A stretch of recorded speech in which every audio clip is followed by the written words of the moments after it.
I don't care if you've been waiting to celebrate spooky season all night. If you up, smash that like button. Welcome to Black and Black Terms Infinity.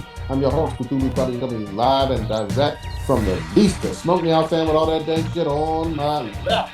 Oldest ninja in the world, old ninja. Y'all really mad that superheroes sucking dick now? Really? Just saying. Oh my fuck. Engineering on the buzzer to talk about all the Prince Boss Grotto. It's sober October, but it's all right because I'm high on life. Back up in this motherfucker. Let's go. Let's go. Kronos, you usually started off with statistical analysis. That I do. Let's see. Listener of the week would be funky_ZH. Thank you very much for listening. We appreciate it. And first in the chat would be no one yet that I can see so far. I was a little bit late, but it's because I had an update. Shit. Come fuck with us. Come join us. We about to get into this shit. Old ninja, whom should have you pouring out that brown liquor for? Oh, Jason's there. What's going on, Jason? What's up, Jason? My boy from high school. FYI, it's not I was brown. I'm just saying. Sometimes it's kind of yellowish. In very rare cases, it's clear. Like Natty Ice or something.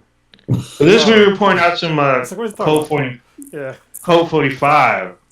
Pour some Colt for Brian Goldner.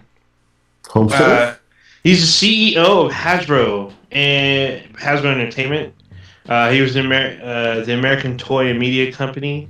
In 2007, Goldner was executive producer on the live-action Transformers film, which is credited with broadening Hasbro into the character-based multimedia company that it kind of is now. I think also the Hasbro Interactive, which made some excellent games.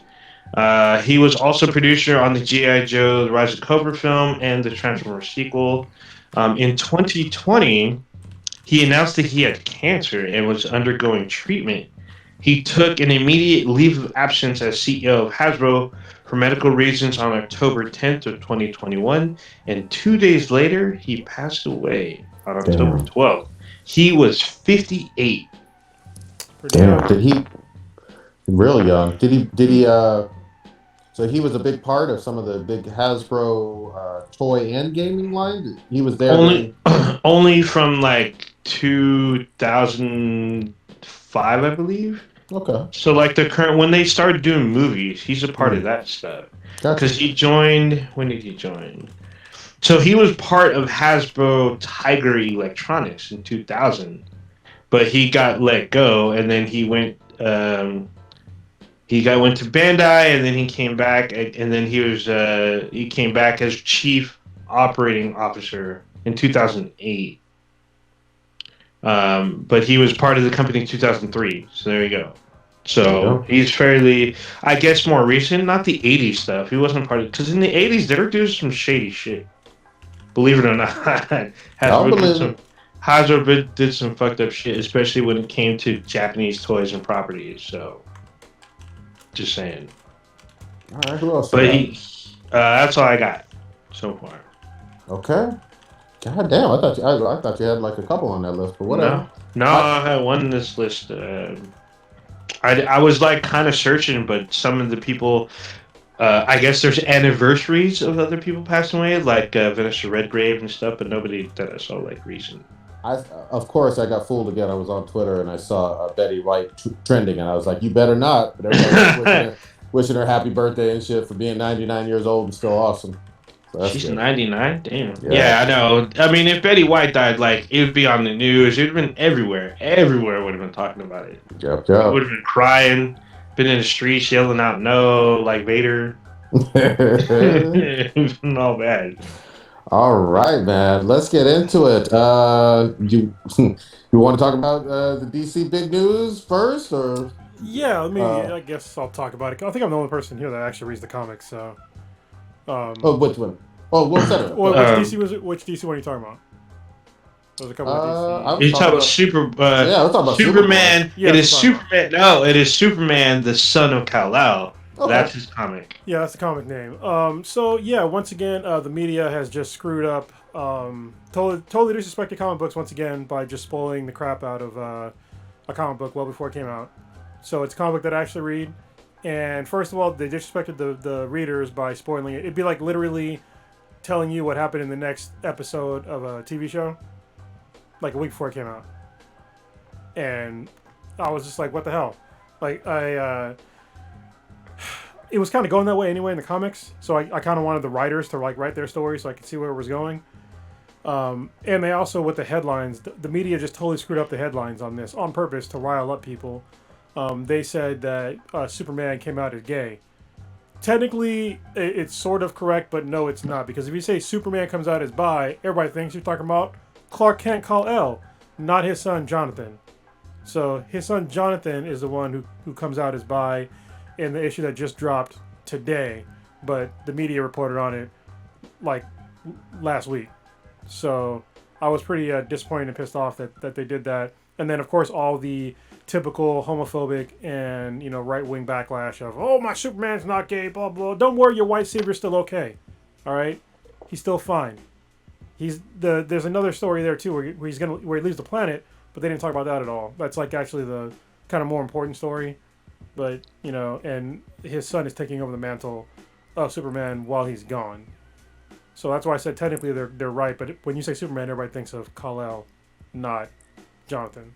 So it's just super messed up. And yeah, Jonathan is also doing things that Superman was never doing at all, like actually helping small people, and like he's not just saving lives, but he's picking up sort of more justice issues. Like there was a group of refugees that came over that got stranded in the ocean, and he brought them to America. And immediately when they landed, the police just started locking them up. They started putting him in handcuffs. And Jonathan was like, "Hey, wait! Like, my dad was an immigrant. Like, what are you doing?" It's like, they're gonna go to jail. You got to put me in jail too. And like they're tackling other issues that Superman usually doesn't tackle, but they don't want to talk about any of that. Just want to talk about, oh, he's bi. So is Jonathan the same one? Because I get my Superboys fucking confused. So Superboy is usually it's what's his name? That's Connor, isn't it? That's the clone. Yeah. It's usually so wait, hold up. Which one was the one in Future State?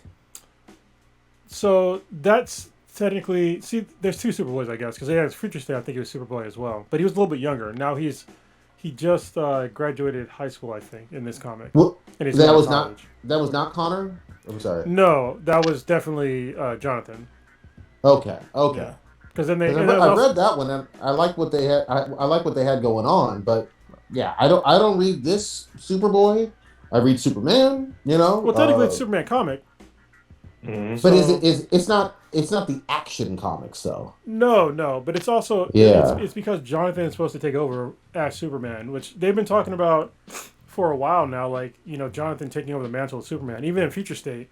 When he goes in the future and comes back, like the Batman and Superman talk about him taking over the mantle as Superman because he's more human based than as far as like his morals and stuff. Like he actually cares about Earth as a whole and like the people on Earth rather than just like trying to save the Earth as a whole.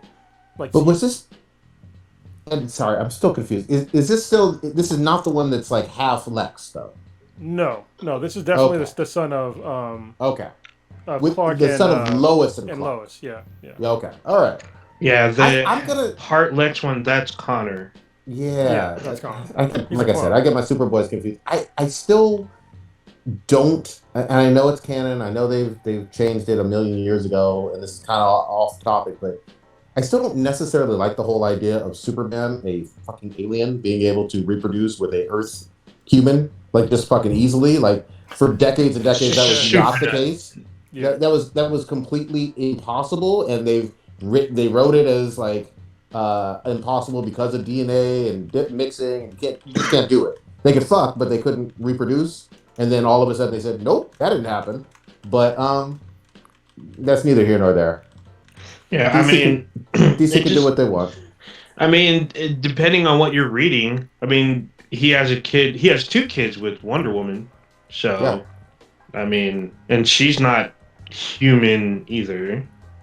She's the Amazons are at least Earth. Technically, She's made out of They're clay. gods. No, yeah, she's a technically demigod. she's made out of clay, technically. But, Yeah.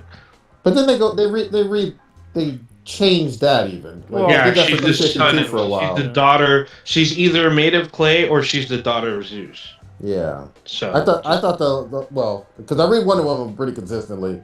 They kind of backtracked on the whole clay stuff hard as fuck of recent years. But sorry, we're going way off. DC can do whatever the fuck they want to. Maybe this will give this publicity will help them with sales. Maybe it won't. I can't call it. I can't call it. But it's not something where I'm gonna. Again, I don't read this specific book. I'm not gonna be against it. I'm not gonna say how dare you or anything like that. It does sound like it's possibly a change because again, I don't know my Superboys all that well. Possibly, but even if it is, like I said, with the Lois being able to get pregnant with Clark's seed, that was a change. You know, these are fictional characters. They can do anything they fucking want. Go ahead. This is how kind of like clickbaity and like pick and choose your own adventure with, to try to rile up the public's outrage is that a couple of months ago, DC started doing this whole Pride series, and nobody decided to say anything about that. Even this is Aquaman Becoming. This is what I'm holding up, and this is a gay Aquaman, and nobody said a damn thing. So it just goes to show that they just trying to push people's buttons to rile them up and like feel some sort of way. Was that? It looked like Aqualad turning into Aquaman. Is that correct on that one? I haven't read this one, but he does look like Aqualad. Okay. So at least he's black. It looks like he's black. yeah, so that's Calderon. Yeah, and then also there's the Crushing Lobo because she's gay as well. There's a few other ones too. I didn't pick up all of them, but I picked up a few of the Pride ones. So yeah. Yeah, the biggest news to me, the one that was way more shocking and something that I do read consistently, was the Tim Drake bisexual news. Obviously, he's a Robin and one of the smart Robins, and pretty beloved. And he's always been in Detective Comics and a whole bunch of other tales of the Bat family and whatnot. Again, no problem with it. It is what it is. I don't know if he had his own book at the time. Tim Drake. Maybe you can fact check me, Kronos. Did Tim Drake have a book? I don't think so. I get most Bat books, and yeah, he's definitely. I even get Robins, and he's not on there. So yeah. But it was totally fine. Again, it is what it is. But I do not like the spoiling stuff, especially if you're trying to get your comics on a Wednesday. But at the same time, I think DC's also at fault because they did a whole bunch of press releases about this. A whole bunch. Yeah. So go ahead. Just stop spoiling stuff for the readers, man. I mean, I'm already kind of behind on like quite a few comics, but I was definitely caught up on that one, and I was just like, damn, just totally spoil it for me. Get in here, old ninja. Go ahead. So I want to touch on this more and then jump back to the media thing. So this news has reached all the way up, through Hollywood because Dean Cain, who played Superman in the Lois and Clark: The New Adventures of Superman, he commented on the bisexuality of Jonathan Kent, even though he said, I'm pretty sure he has no idea that this is not Kal-El, but he said, quote, "They said it's a bold new direction. I say they're bandwagoning," end quote. So, I mean, that was his comments on it. I guess he's on video saying this. I'm pretty sure he's on Fox News about it. Yeah. Yes, he is on Fox News about it. Of course. Actually, he says a lot of comments. I'm not going to... It's actually on my screen now. I'm not going to put the sound up. But I don't know who asked him, but he does looks like a very animated commentary about by Superman. It's not Clark Kent. And even if it was, the only reason why I would care if it was Clark Kent is only because he's married to Lois right now. Yep. So, so yeah, that would be super weird if he came out as bi when he's married to Lois right now, and it wouldn't fit his storyline at all. But yeah, they keep just saying it's Superman, but everybody's thinking of the wrong person. So it just speaks to just like rampant ignorance. And yeah, I get it. You don't read comics, but just don't. I don't speak on quantum physics. You know, besides like the very basic stuff that I sort of understand, but not really. You know, you don't see me going on the news talking about quarks and shit because I don't know what I'm talking about. Because these people they don't know the material that they're talking about. Yeah, let's also go back to that Lois and Clark series, which I really did like at the time. The thing that was great about that series, let's be fucking honest, was Terry Hatcher looking bad as fuck in the 90s. Yeah. Terry Hatcher was this slim, thick, bad. She just exuded sexuality. She was the hottest fucking Lois we've ever fucking gotten. Even to this date, she just. I don't know. Everybody had a thing for fucking Terry Hatcher, and especially in that series. She outshined Kal-El in every fucking scene, and people watched the series not for Superman, for her. Get the fuck out of here, Dean. I mean, let's be real. The Lois Adventure, it was a fucking romantic comedy fucking TV series. I mean, to be real about it. And you I mean, it wasn't like. Go ahead. I'm sorry.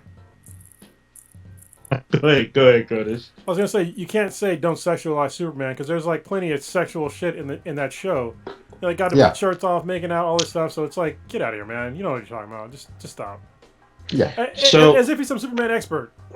Yeah, exactly. Yeah, exactly. I mean, he is in 2 Superman TV shows, and he says this, which is, I don't know what to take of this. He says, "quote Brave would be having him fight for the rights of gay people in Iran, where they throw you off a building for the offense of being gay." End quote. That's the funny thing. That this is even how crazy it is because the actual Superman that we're talking about, Jonathan, does fight for rights just like that. Yep. Like he goes around and fights for like the smaller issues that Clark isn't really interested in, and so this speaks even more on the ignorance. And for someone to say like, oh well, you know, he played Superman twice, he should know about Superman. No, get the fuck out of here. Actors act as doctors. Do you think they're actually fucking doctors? Do you think they read a medical book? So get out of here. They're playing pretend. And let me just piggyback though. I've seen Clark Kent Kal-El do pretty much exactly that in terms of fighting for immigrants, in terms of going to other countries and inserting himself, trying to save people by the thousands and millions. Like Clark Kent does fight for people who are mistreated all over the fucking planet in his fiction and in his mythology for what is it, 80 years now? Yeah, what's the name of that fictional place? It's basically the Middle East. It's like the one. Oh God, it's not correct. I always it's like mispronounce something with a it. K. Something with a K and a Q. The one with the one from shit. The one where Adam oh no, I'm thinking of the one where the one from like the European one, the one where Tara and her brother are from, because it's featured heavily in season 3 of Young Justice. Yeah. I can't pronounce that shit for. Yeah, for I don't remember that one either. You know it's like I know it's like a Klizlakistan or some shit like that. I'm saying it terribly. It's something like that. But they have a huge like history. It's like I feel like it's the DC version of Latveria, pretty much. Pretty much, yeah. It's almost. I mean, the setup is almost identical. Yeah. So, like that. So I mean, going back a little bit to the media with comics and games sometimes, and even TV shows. Like, I was reading some prominent internet news site, and they're talking about Legends of Tomorrow, and they spoiled the fact that one of the characters dies literally 3 fucking weeks before the episode aired. I'm like, what the fuck? Because they were making this huge commentary, like they don't know what to do with John. It was John Constantine actually, because the season's over. But oh yeah, they were like, they didn't know what to do with John Constantine. There's only so many. Constantine's been around for decades, but okay. I mean, there's a Swamp Thing, but there's an issue with that because it was on DC Universe. Now it's on. Actually, it's not even on HBO Max. At least not yet. I'm like, dude, they haven't even introduced Swamp Thing into the Arrowverse. There's plenty of stories between him and John Constantine. That's not introduced, but yet they want to kill him off. And this article tells me 3 weeks ahead of time that he's going to die. And I'm like, what the fuck? Where did this come from? I had no idea this was coming. Same with certain games. Like certain games will spoil like endings and stuff before the game's release. It doesn't happen often, but it happens sometimes because they got a chance to play it and beat the game. More so with comics, definitely recently. Like I've noticed for the last couple years, they will spoil shit like a good month and a half before issue's released. I'm like, dude, what the fuck? Like, you guys are fucking up the floor. Let people enjoy the story the way that the writers and artists intended it. Like, you don't have to like spill out all the fucking shit. They did that shit with Immortal Hulk. They did some of that shit with like what else was I reading? I think some of the High Republic stuff. They did it with like they've done it with Batman, Superman. They just continue to do this shit. And it's fucking like, dude, we are paying our money to read this stuff as it comes out. We want to enjoy it the way that it was intended to be. I don't need to read an article, have you spill out not only your review, but literally the whole plot line of the fucking book. Or comic, in that case. I found the names of the countries. So one is Bayala, which is literally the Middle East. The other one is Kandak, which is where Black Adam is from. And Markovia is kind of in the same realm. It's supposed to be a European nation, but, That's it, Markovia. If you watch Black Lightning, Markovia is like hugely centered in it. That's the other one. Latveria, Markovia. Yeah, that's pretty good. Also, real quick shout out. One of the best books, it was either last year or 2019. I can't remember the fucking year. Maybe I read it late, but Superman fights the Klan was something. And so, that was last year. For anybody thinking, Superman doesn't ever, get involved in anything other than beating up Lex Luthor and Brainiac. Nah, there's been some real life stuff and whatnot. So it is what it is. Well, people pretend that comic books are political neutral, which is that's totally incorrect. Like from the beginning of comic books, it's been very politicized. Even manga is politicized.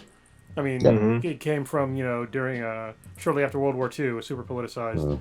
And same thing with like Captain America. Hello, like fighting Nazis. I mean, come on, man. And Black Panther, there's a whole bunch of them that's been politicized. So it's just people that just want to complain about something that they don't actually consume on any level. They don't understand it. So and here's the other thing too. Even at the end of the day, let's say for whatever stupid ass reason, in my opinion, this hurts your sensibilities. Nobody has a gun to your head. You're free to not buy that comic if you don't want to. You know what I mean? I think that's a dumb reason, but you don't have. Nobody's forcing you to buy anything. That's the other thing. Like it's always weird to me. I'm going to complain about something that I don't want to buy. Okay, don't buy it. Case solved. You know, I do the same thing. Like when who was the worst offender was not Captain America, Miss America. Oh my God, I hated that comic. I thought it was gonna be dope because she went from like going from the Ultimates and being like some badass to like going back to college and like literally fighting white privilege in like the most terrible sort of way. And I was just like, you're somebody that can literally punch holes through universes and smash, like Omega level events, and you're going back to college. And you're fighting college kids. Like, like the writer was just like so terrible. I was just like, man. But then I stopped buying it. Then I complained about it. But I read it. So. Yep. Oh my God. So it is what it is. All right. Where you want to go next, guys? Let's go with something more fun. Well, it's kind of fun for me. But we can do a mini version of Better Than MJ and Kobe. There hasn't been one in a while. Oh, yeah. But there's been some big news out in the sports world. We got Prodigy on, so we can talk about it. There's two cases. We're going to talk about one that was basically the big shit like a week ago until it was eclipsed like yesterday. So the first one was Urban Meyer. It's like, who fucking names your kid Urban? Like, what? and you're not a minority. Fucking Urban Meyer. Holy shit. Okay. So Urban Meyer's the coach of the Jacksonville Jaguars. And apparently he went to a bar and he had some woman that's not his wife grinding all up on him, shaking that thing, basically getting him like a lap dance, and it's caught on video. The video leaked, and there's a big hubbub about it. I don't. This seems like a non-story. I thought you were going to go someplace else, but even a married man going to. Well, I assume this was an adult establishment, right? Like it was a bar. They didn't say strip clubs. It was a bar. Oh, okay. Well, then even if it was a bar. Oh, isn't that weird though? The thought that we all had. This is a strip club. It's okay, but a bar, nah.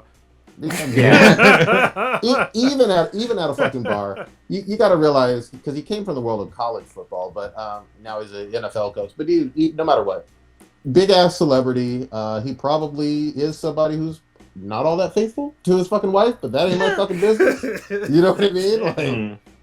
I mean, whatever. I don't know if his old lady is faithful to him. Like real talk. I mean, they Urban what? What's his name? Urban Meyer. Meyer is Meyer. Oh, it is Meyer. Myer.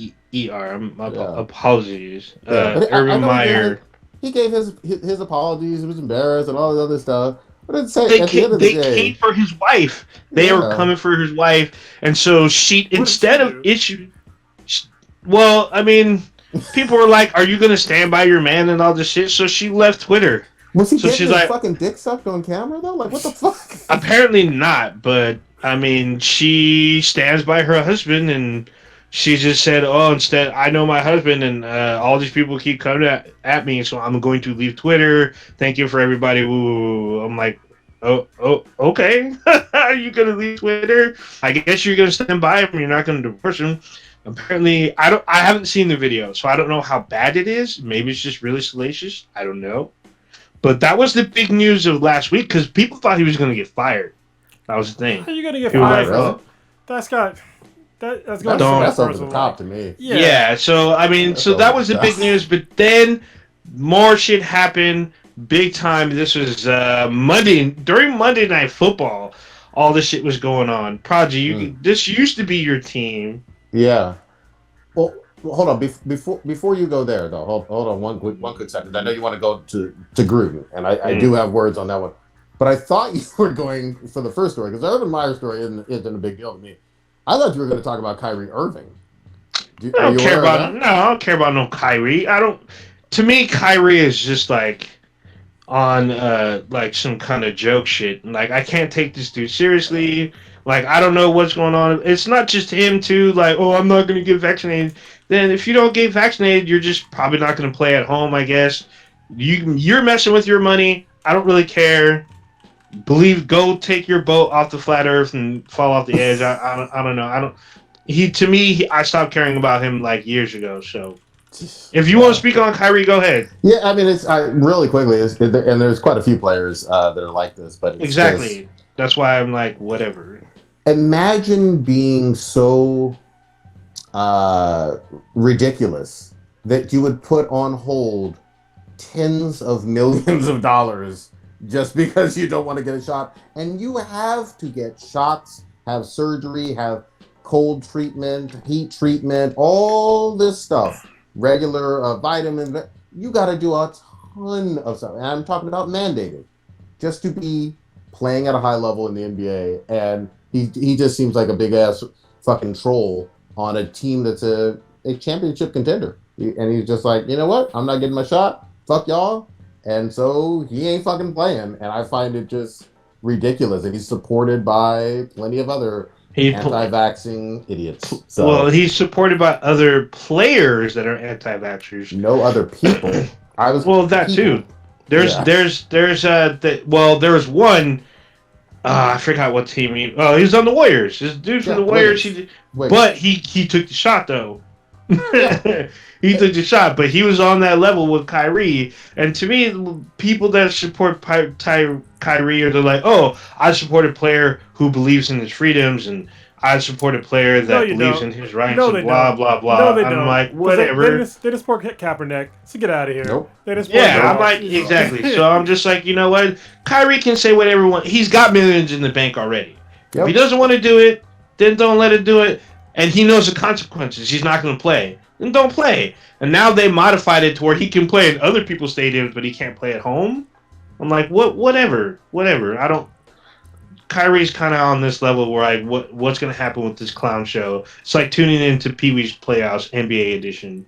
Yep. And just like, I mean, yeah, you summed it up. It's fascinating from the sportsman. That's what I thought you were gonna. No, to me that's like a non-issue. It's like Kyrie being Kyrie. I mean, he's gonna tomorrow. He's gonna say aliens are gonna invade, and I'm gonna be like, it's Kyrie being Kyrie. Yeah, and just really quickly before we go on to Gruden, don't get your fucking advice on anything healthcare from YouTube. A ball player that has not consulted any doctors or any epidemiologists. Like, if they're saying something that's entirely opposed to the worldwide medical establishment, please don't listen to them. Please don't. That's too late. People have already done that. They want to fight the system because the system is fighting against us. They're taking away their freedoms and whatever else they're trying to say. I don't even know anymore. Or any pop star either. Nicki Minaj and her cousin's swollen fucking balls, whatever the fuck it is. Oh shit! I forgot about that shit. Those balls are still swollen, man. And me and speaking of freedoms, me and Papa Bear we did an episode on freedoms last Thursday, and it's gonna drop I think tomorrow. No, I'm sorry, on Friday. And it's about how you're not that free, and you're not free to give somebody a disease. Like there's a whole bunch of shit that you do in your daily life where you don't have the freedom to do exactly what you want. Like you get in your car, you put on your seatbelt. You don't cross the street outside of a crosswalk. Usually, I mean, you can. There's consequences. Like a whole bunch of shit that you cannot do in life, but all of a sudden, like putting on a piece of fabric over your face is too much. It's like you can't walk around with no clothes on either, you stupid fuck. It's like there's rules. Like America is not that free, like at all. Yeah. It never has been. It's full of a whole bunch of laws. Mm-hmm. Yep. And they vary state to state, county to county. Because you know why? You can be naked in San Francisco. There's an area in San Francisco you can actually be naked and won't get arrested. And look, there are some kinks of mine that I just can't go to. Like, yeah, you can't. Yeah, you went to Idaho with them kinks. Once you cross state lines, you get locked up. gotta be close to Mexico. It's like only with the family can you do those acts in. Oh damn! God damn! Yeah, all bad. Hey, if you're mad that I said that, quit fucking your siblings. I'm just saying. Oh damn! God damn! It's all bad. But yeah, man, that one pissed me off. And just real quick before we go on to Gruden, again, we've lost the equivalent in less than 2 years of the entire city of like Boston, Massachusetts. They have 1 million people. Well, it's like we're not quite the official numbers are not at 1 million, but they're like 720,000, 725,000, like a big city. So again, don't be fucking stupid. Too late. Too late. And don't disrespect how many people have lost their lives with this shit. And that's just in the U.S. Being retarded. In the world, we've lost almost 5 million people in the world. Yep. So and it's probably way higher than that because there's places where I'm pretty sure they have the capability to actually report on the COVID deaths. Mm-hmm. So, like China. China has been apparently they won't release official numbers. No, they just give ballpark. I'm not even thinking about China. I'm thinking about countries that are really poor that we're actually we'll talk about it a little bit later, but we're screwing them over directly. Yeah. But we'll get to Gruden and we'll hop into that. Yeah. All right. You want to set up Gruden? No, that's your former team. You got to set him up. Set him up. Yeah, everybody knows. I was a season ticket holder, a big Raider fan for years and years and years. They left California for Las Vegas, and that was it for me in the NFL. And that was like 3-4 years ago, maybe 5 now. Goddamn. But anyway, in the fuck, John Gruden, he won a Super Bowl with the Tampa Bay Buccaneers. Coached for the Raiders for a long time. ESPN personality for like 10, 12, 15 years, whatever the fuck it was. He's back coaching the Raiders now over in Las Vegas. And during an investigation into the Washington Redskins, which everybody's kind of left off the hook, even though they got a whole bunch of, not the Washington Redskins, the Washington football team. The Washington football team. We don't use racial slurs to call ball clubs anymore, hopefully. During an investigation into them, the New York Times, I believe, stumbled upon some emails from around 10 years ago with John 2011. Yep. 2011, yeah, 10 years ago exactly. And they stated a whole bunch of anti-black racist shit to start with. Let's start with that. Because it was like big lips, Michelin, blah, blah, blah. And I was like, whoa. Oh, shit. And that was the first I heard. And I was like, okay, how do you coach in the NFL, which is like 70% black, and you wild with this racist bullshit? But for whatever reason, he didn't seem like he was going to lose his job for that. And we got to get talking to that about that later. But that was the first thing I saw on Twitter trending and whatnot. And then the second stuff was like him saying wildly homophobic shit to somebody else in an email, like Goodell specifically. Yeah, Goodell, calling him a pussy, calling him the F word, and talking about pushing the agenda with the one openly gay linebacker from several years back, and trying to get that F word to come into the league. All this wild stuff, and that's when shit hit the fan and escalated immediately. You're missing one. Go ahead. You didn't hear about the coaches, the referee. So female referees, he went off on as well, because he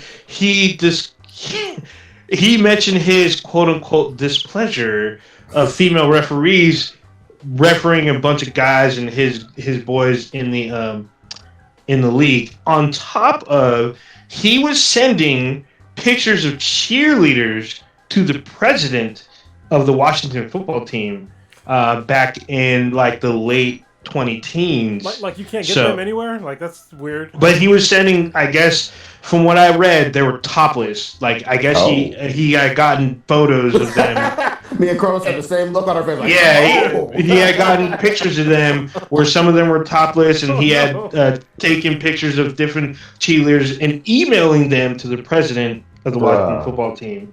So those were the egregious things. Now, to kind of narrow down some of the stuff, because I know there's people that are going to be like, ooh, but okay, 2011, John Gruden was not employed by any of the NFL teams. He was part of ESPN at the time. He was a commentator.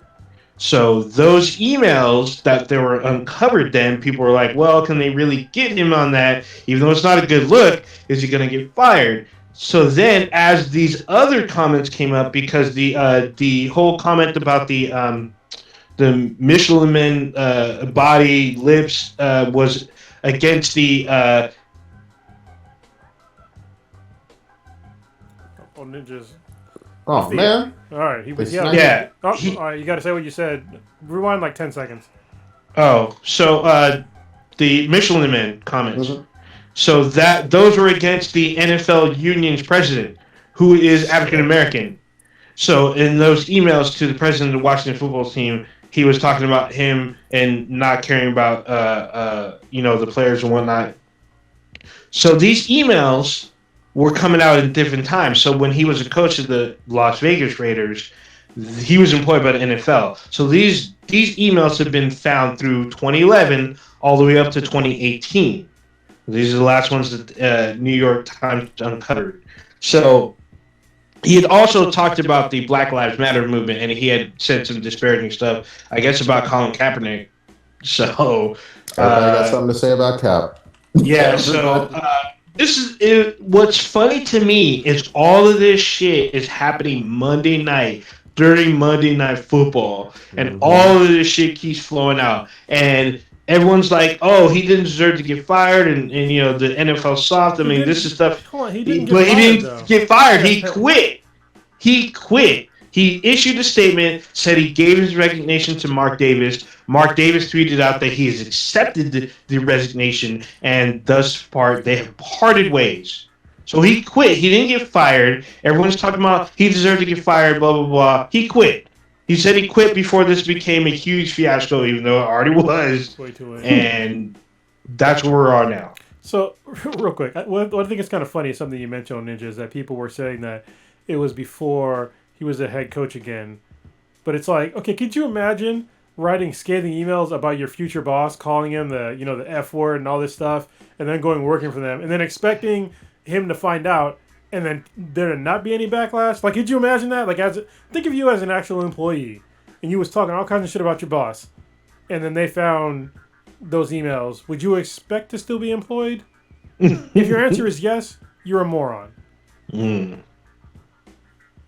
Yeah, I'm right there with you. This was extra wild. This was like a serious scandal. Anything having to do with the NFL is obviously going to be big time. It's a money making league, and it's the most watched and all this other stuff.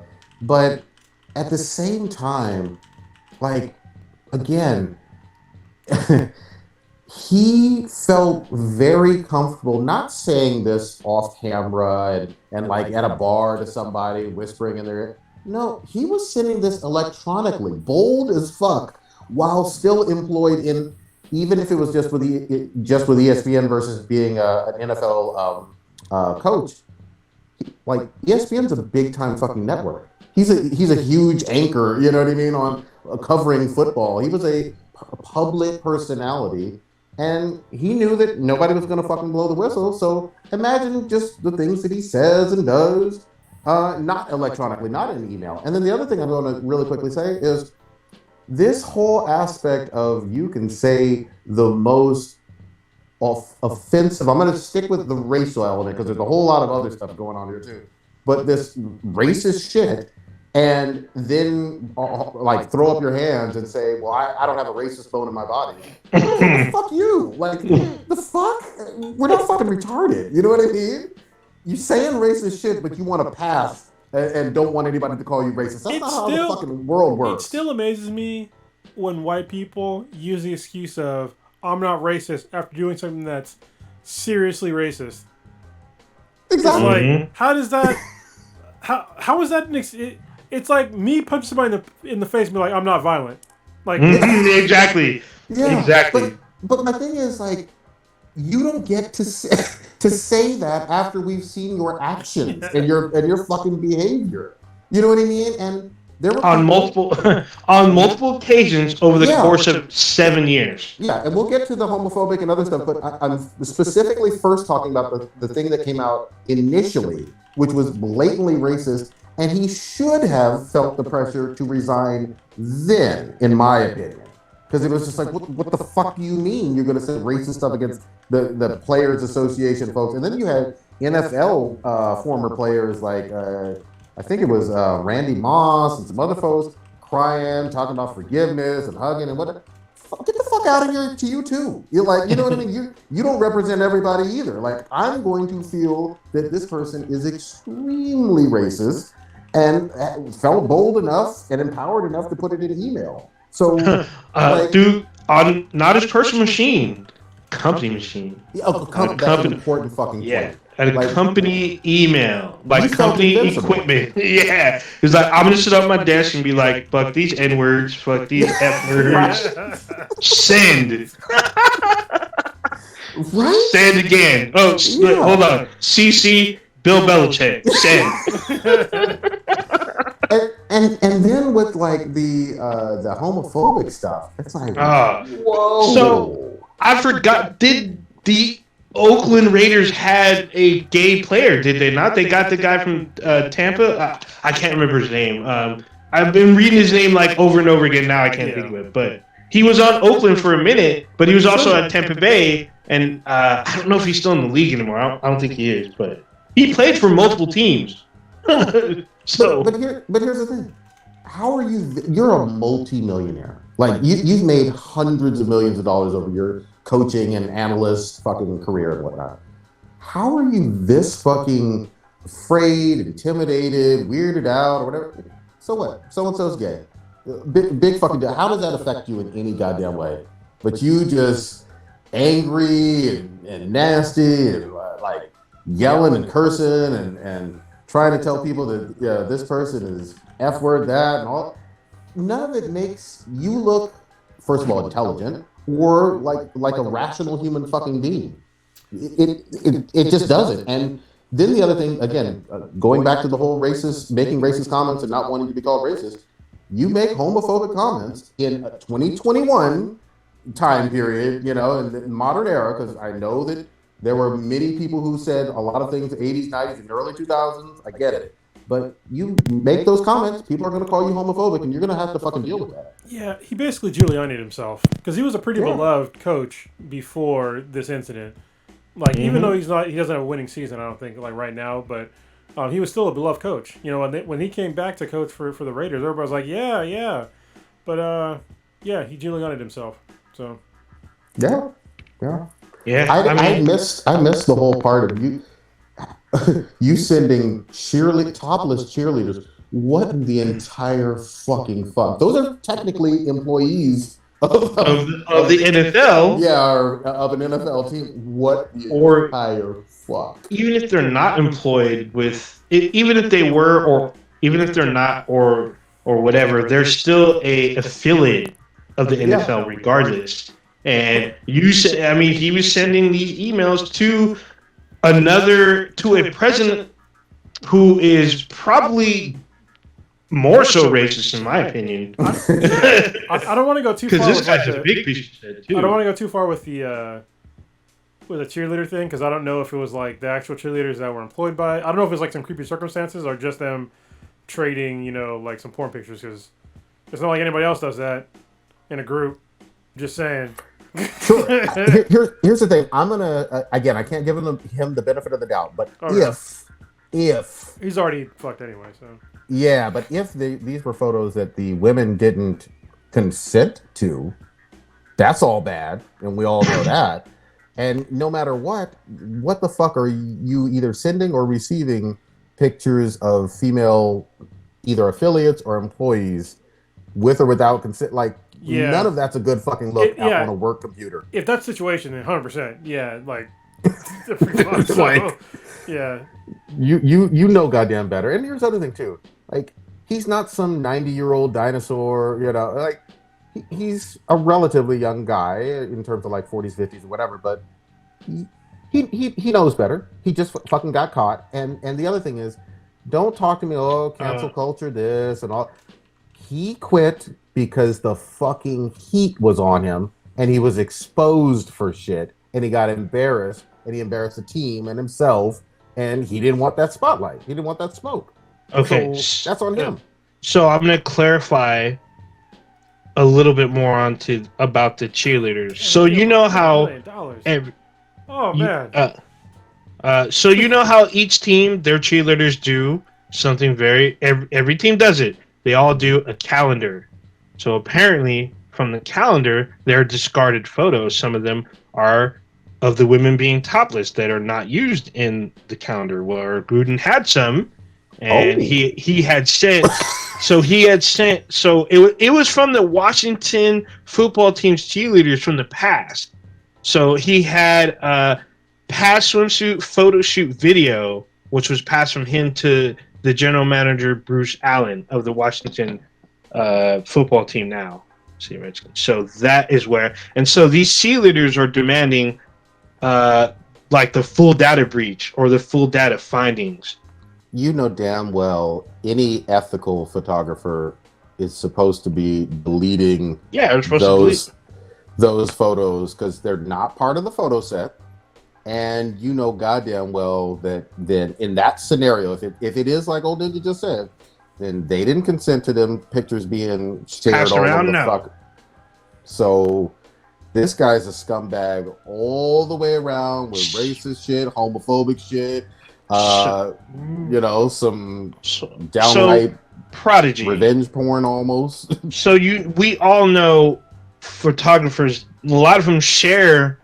Or not share. A lot of them keep the stuff that they have, but it's on their private, like, home servers or whatnot. And if the person that is is the subject of the photo shoot, they can request, like, "Hey, I changed my mind. Do you have this? Can you send it to me?" They're like, "Yes, sure." But nobody's gonna ask for those pictures, though.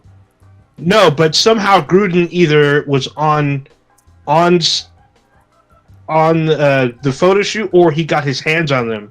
And he was sending them to this person. Do you realize how fucking hard up... I mean, don't get me wrong. I'm a horny dude with, popping dick pills and shit. But you got to be a hard up motherfucker to be like, this is my MO. To, like, basically steal topless dudes, cheerleaders, knowing damn well you're not only rich, but you're pretty famous and beloved, like Kronos said. You got groupies if you really, really want them, or you can go on Tinder like the rest of us. You know what I mean? Like what the fuck? I mean, the black hole. The black hole is basically like Raider Tinder, except live and direct, I guess. So he literally could have jumped in and came out with some chick that should have been a cheerleader and took her home and had his way. I mean, he literally could have. All he had to do was literally walk onto the field, and he could have had. He could have had something. So, but that's the thing. It's not like it doesn't make logical sense, and at the same time, it's just a violation. I feel bad for these girls. Yeah, you know, like, when you're horny, you're horny, but also that's not okay. So, yeah, that's that's all bad. Foul, man. Yeah. So I mean, it just shows. I mean, it sucks from my point of view because I actually, you know, kind of revered this guy. I thought he was one of the good coaches, a coach that was a good fit for the Raiders, and you know, I respected his commentary because he had really damn good commentary on football. Like, he really, like, you know, brought it there. He made you feel like you're, like, on the field. And he would sometimes call plays, like, from the booth, and you'd be like, oh, he really knows what he's talking about. But just seeing what he was behind closed doors, it's just like, fuck, man. Another one bites the dust, I guess. It really sucks. And, like, I guess Tampa Bay, they have... like an honor wall or something. Yeah. They stripped his name off of that shit. They're like, nope, rip, took that shit right off. Yep. And coaches are extremely expendable. They don't have any fucking job security to fucking begin with. Let's just start with that. But he had $100 million contract. Yep. That's as close to job security as you could fucking get. You know what I mean? With the NFL. Yeah, that's Again, remember how we talked last year about what was the girl on The Mandalorian? Gina Carano. Throwing all that Disney money away because she couldn't just fucking help herself. This motherfucker couldn't help himself. He just had to call somebody big lipped, and send kitty pics to fucking cheerleaders. Yeah, I mean, he did call out Roger Goodell because a lot of people hate Roger Goodell. Like, I'm not a fan of Roger Goodell, but you can't talk shit about your boss. He did use the F word, huh? I said you can't talk shit about your boss. Well, I mean, you can, but you can also suffer the consequences. But he sent it to another person using company equipment. And here's the thing: if you're going to talk shit about your boss, like do it at a bar. Do it at a bar you getting lap dances at with fucking Urban Meyer. Well, if your boss is that public, maybe do it at your own fucking house. You know what I mean? On a telephone call that's not recorded, or sending company emails. That's got to be the dumbest shit I've ever fucking heard. That's some rookie fucking mistakes. But again, let's be real clear.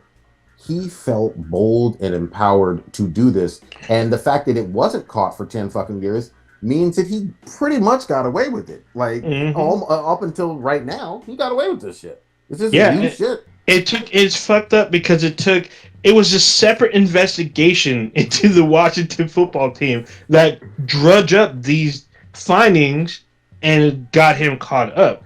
But you know he's not the only one like this. Of course not. But you know who's fucking happy as shit? Like the what's his Dan Snyder or whatever, the owner of the fucking Washington football team. He's like, the heat is off of me. Off me, yeah. Y'all forgot about all the haters shit. He's all like, yeah, fuck Gruden. That's all bad. Yeah. Oh shit. Yeah, he's a bad racist. Fuck yeah. He's all, hey, check this out. I'm gonna hold a press conference. Here's some money to the local community and give to charity. You know, there you go. Meanwhile, fuck Gruden. Meanwhile, he's got mammies raising his kids and shit. Yeah. Oh, damn. Yeah, not the mammies. No, even worse, he's got indigenous mammies. Oh man. Lord. Yeah. Lord. Oh man. Yeah. So. But man, this was all bad. I mean, I wish I could say I feel for him, but you didn't fuck up, Gruden. I can't stand by this. I know a lot of people were upset. A lot of people were like, "Oh, he shouldn't have been fired." He wasn't fired. He quit. But also, you should have been fired. Yeah, exactly. Yeah. I mean, so the thing was, I was talking to Stitch because Stitch isn't here. Stitch and I was talking. He brought this up, and I'm like, "What are you talking about? There's no way." Because I was in that whole Gruden's kind of untouchable. He was fired immediately. It and he so was fast. Literally, this is what happened in the chat. Stitch goes, something's going on with Gruden. something's bad with Gruden. Literally within like 2 minutes, he stepped down. I was like, what the fuck? I was like, God damn. Yeah, pretty much. Yeah, and the NFL's got it's obviously big money making and all that other stuff. Nothing's it's Teflon. I get it, but they've got some PR stuff about it. Now people will forget. It's not like people aren't going to go to games. They're not going to watch them on TV. They're still going to do that shit. But it's kind of hard to, I think, what is it, October, September, one of these months, it's like breast cancer awareness and they'll wear all the pink stuff, you know what I mean? But then at the same time, you got... Oh, it's November, I think, yeah. Yeah, one of those months where they do pink gloves and helmets and all that stuff. I don't have any fucking problem with it. It's fine. But you do that and at the same time, like here in mid-October, you got a very famous coach for a high-profile team, literally sending lewds without consent and, And nudes. Calling people homophobic shit. You know what I mean? On company emails. That's even beyond like covering up, domestic violence, abuses in the NFL. Like the NFL has a terrible track record when it comes to like anything that has to do with like, I don't know, just not being a piece of shit. You know what I mean? Like, like you have videos of people just like getting beat up and dragged out of elevators, and they're just like, they don't really care. They don't care. They literally have a list of people that are okay if they get caught up in domestic. Do you remember that story? It was like a list. Yeah, it was Ray Rice. Yeah. The whole Ray Rice thing. Yeah. It's like they'll just ignore horrible offenses from people as long as they can make some money. Yeah, but the Ray Rice thing was weird because even though that video, so like the video came out in like August, and the public didn't see it until like end of September or October. In that amount of time, that couple got married. Ray Rice married that woman that he was fighting with in the elevator. So I'm just like, okay, I guess. Like, still though. Let me be real clear because I don't want anybody to misconstrue what old niggas said. Regardless of whether that couple got fucking married, it was wildly wrong for him to completely knock that woman the fuck out and drag her. So, wait, did you watch both videos? The one before and before? Yeah, there's a video. The video before they get in, she's attacking him, and he's just like, "Oh, Ninja, okay, you need to tread very lightly." Yeah, but it does not excuse the fact that he knocked her out. I am saying, dragged her like a goddamn caveman. In the elevator. One person in that couple is a professional athlete that's of the top 1% of strongest people and most athletic people on the planet. Top 1%. Like NFL running back, maybe even a close to Hall of Fame level running back. And yes, domestic abuse is very bad, but Ray Rice was not hurt by anything. Grown men that are like 240, all muscle, 6'6", have trouble bringing him down. That 5'3", 5'4" inch, 140-pound woman was in no way going to hurt him unless she had a weapon. Like, you know what I mean? Like, it was like stop me if I'm saying something wrong. No, right? Like, so I hear you. I'm with you on the fact that there should have been consequences, but I don't think he may have gotten a game suspension, if that. I wish Blue was on because he'd have been like, well, was she 250 pounds or? Damn! And did he have a bat? Yeah. Oh, damn. And that's just one incident. I mean, there's plenty of others. There was like a kicker for the Giants that had like incident after incident of a whole bunch of domestic violence. It just wasn't on tape too. That's the other thing too. The whole reason why we felt Ray Rice is because there was elevator footage. That's it. That's the only reason. Because without that, it would have been a shrug and hey, get on back out there and score some touchdowns. But that didn't happen to Bruce Miller. Bruce Miller got kicked right the fuck out because he attacked an elderly man and his son in their hotel room, and that was caught on tape. He was let go immediately. Oh my god, people are crazy, man. Yeah, like it's fucking bad. So that video, like he runs into the room, the old man's like, "What are you doing here?" Bam, whooping your ass. The son comes up to try to stop him. Bam, drops him. I'm just like, damn. He was let go as soon as that was released. Wow. Yeah. I've actually met Bruce Miller several times. So, Go ahead, Kronos. But he wasn't a Ray Rice though. Let's be honest. I mean, Bruce Miller doesn't even fucking ring a bell to me as far as like an NFL player. Yeah. Really? Ray Rice he played does. for the Niners. Was he better than Ray Rice? Mm-mm. I'm not Hall of Fame status, but I mean, he's better than that. I'm saying that just so people aren't misconstrued. I'm not giving an excuse saying Ray Rice can do that. I'm saying that the reason why he didn't get immediately fired is because he was making the NFL money.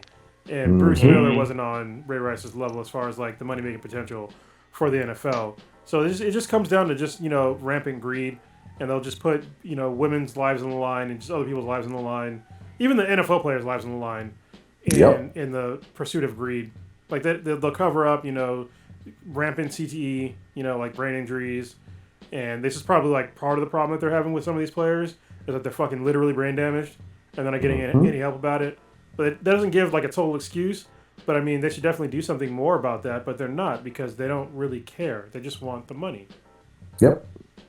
That's it. I mean, for anybody who doesn't believe Kronos on that, look up the tragic story of Hall of Famer Junior Seau. Yeah. So, did he shoot himself in the chest? Or is that a different guy? Yeah. It's happened on more than one occasion.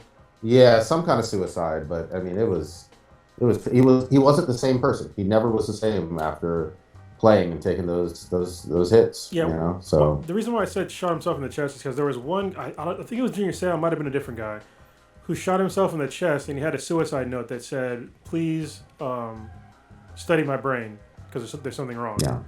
And that's fucking super sad, man. All right, let's shit. We gotta bring it. Yeah, we gotta bring it on up. Hey, talk about Kana. Yeah. We'll get into some fun Pixar stuff. Yeah. So it's Pixar. Yeah.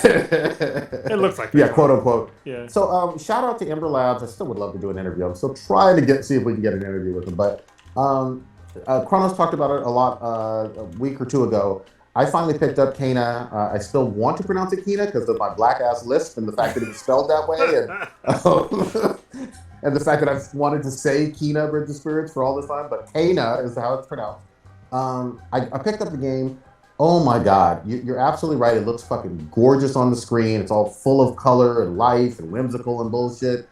And my 7-year-old daughter sees it on the screen and she's just like, "Oh, Dad got a game for me. Thank you, Dad," and just grabs the controller and starts, hacking at it, and and she's struggling because she's not used to the PS5 controller or really many gaming controllers quite yet. She has to remember where the L1 is and all of that. But it's like adorable. She just related to the character. She related to all the cartoon-like environments and the rocks. Is that what they are? Yeah, rock. Yeah. Yeah, like all those characters look again adorable to her, and during the boss fights or even some of the regular enemy fights, she's like, "Here, Dad, you take the controller. I can't quite beat this guy. I haven't quite gotten it." But so we're playing it together, and so far so good. We're only about maybe 30 minutes, 45 minutes in, but incredible game so far. I know it ramps up on the difficulty, but you have a winner, especially for Ember Labs. This being their first game, I'm really impressed so far. Yeah, I only had like one problem that I had. Like the other day I was playing and it told me that the game was corrupted and I have to delete it and bring it back. And I was just like, what? I was in the middle of a boss battle too. But it was fine. What the fuck? Yeah, it was fine. I'm still playing. I was just like, bruh, like for real? But the game is fine. But yeah, the difficulty in the game, I'm playing on the hardest level, the hardest you can play your first playthrough. And the game is very deceiving because the normal enemies that you fight, they're not that hard. Like you can kill them most of them in like one combo, pretty easy. But then you get to these boss battles and it's like on a whole different level. And then to mix things up even more, after you beat some of the bosses in the boss battles, they come back as like normal enemies. Mm-hmm. So it's just like what? So it like makes it like way harder. And then they throw you a bone. You get like, I'm not gonna tell you what you get, but there's like a thing that you get a little bit later in the game that makes it a little bit easier, actually a lot easier. It makes it more bearable. I'm like getting your ass kicked because like you can kind of do combinations with some certain things, but I didn't think the game was going to be that hard. And man, it can be like brutally hard sometimes. And like there's times where I'm like dying more than 3, 4, 5 times on a boss. And you're still working your way through it, right? You haven't quite beaten it all. Yeah, I thought it was going to be done a while ago, but apparently the game's a little bit longer than I thought it was. I thought it was just going to be like one story, but apparently there's like more than one story you got to kind of work through. But it's fun. Like everything works well. I'm still having like, a lot of fun with the game. The only thing that I guess the other kind of minor thing that I have is like the upgrade system. If they make a new game, they need to like have a better upgrade system because like most of the upgrades are they're kind of worthless. Okay, So that's fair. yeah. But again, first game from this studio, and then the other thing, just to point out for anybody who's on the fence and I don't know if I can afford a game. This is a $40 game, and like Kronos has been playing it for about 2 weeks now, and I'm still at the beginning, but good value, especially for 40 fucking bucks, man. Oh yeah. It's I don't know. They could have sold it for 70. So Yeah, good on them so for making it affordable for being their first game. But it was weird because it was digital only when it first came out, and now that I want to play it so bad, I got it digital because y'all know I don't like digital games unless they're like older games. I don't care about losing the data, but this version is coming out pretty soon. So yeah. No, Yeah, it's a good game. yeah. One of my favorite gaming experiences of this year so far, and I've missed a few. I still want to play Returnal, and then there's a bunch of games coming out, and obviously and there's a bunch of games coming out, this later this year and whatnot. And we should actually stick with games. Old Ninja, what you playing, or what are you hyped for? Didn't you get Back for Blood, or? I did. I got Back to Blood. It was kind of weird because I couldn't get a physical copy because nobody had it. I went to 3 different spots and nobody had a physical copy, and it wasn't. But one exists though. It's not like Ana though, right? Yeah, one exists, but it's weird because like it wasn't as if they sold out; they just didn't have it. And I'm like, what the hell? So I was like, fine. I just went. Hold on, they didn't get any deliveries of it. Well, GameStop said they got no delivery of it. They're saying that the FedEx didn't show up on time. Oh, okay. They're probably going to get it in the next day or so. I went to a couple of Targets. They didn't have it at all. They didn't even have a space allotted for it. So I was like, this is strange, but okay. So it's also kind of weird because I have an Xbox. I'm playing on an Xbox.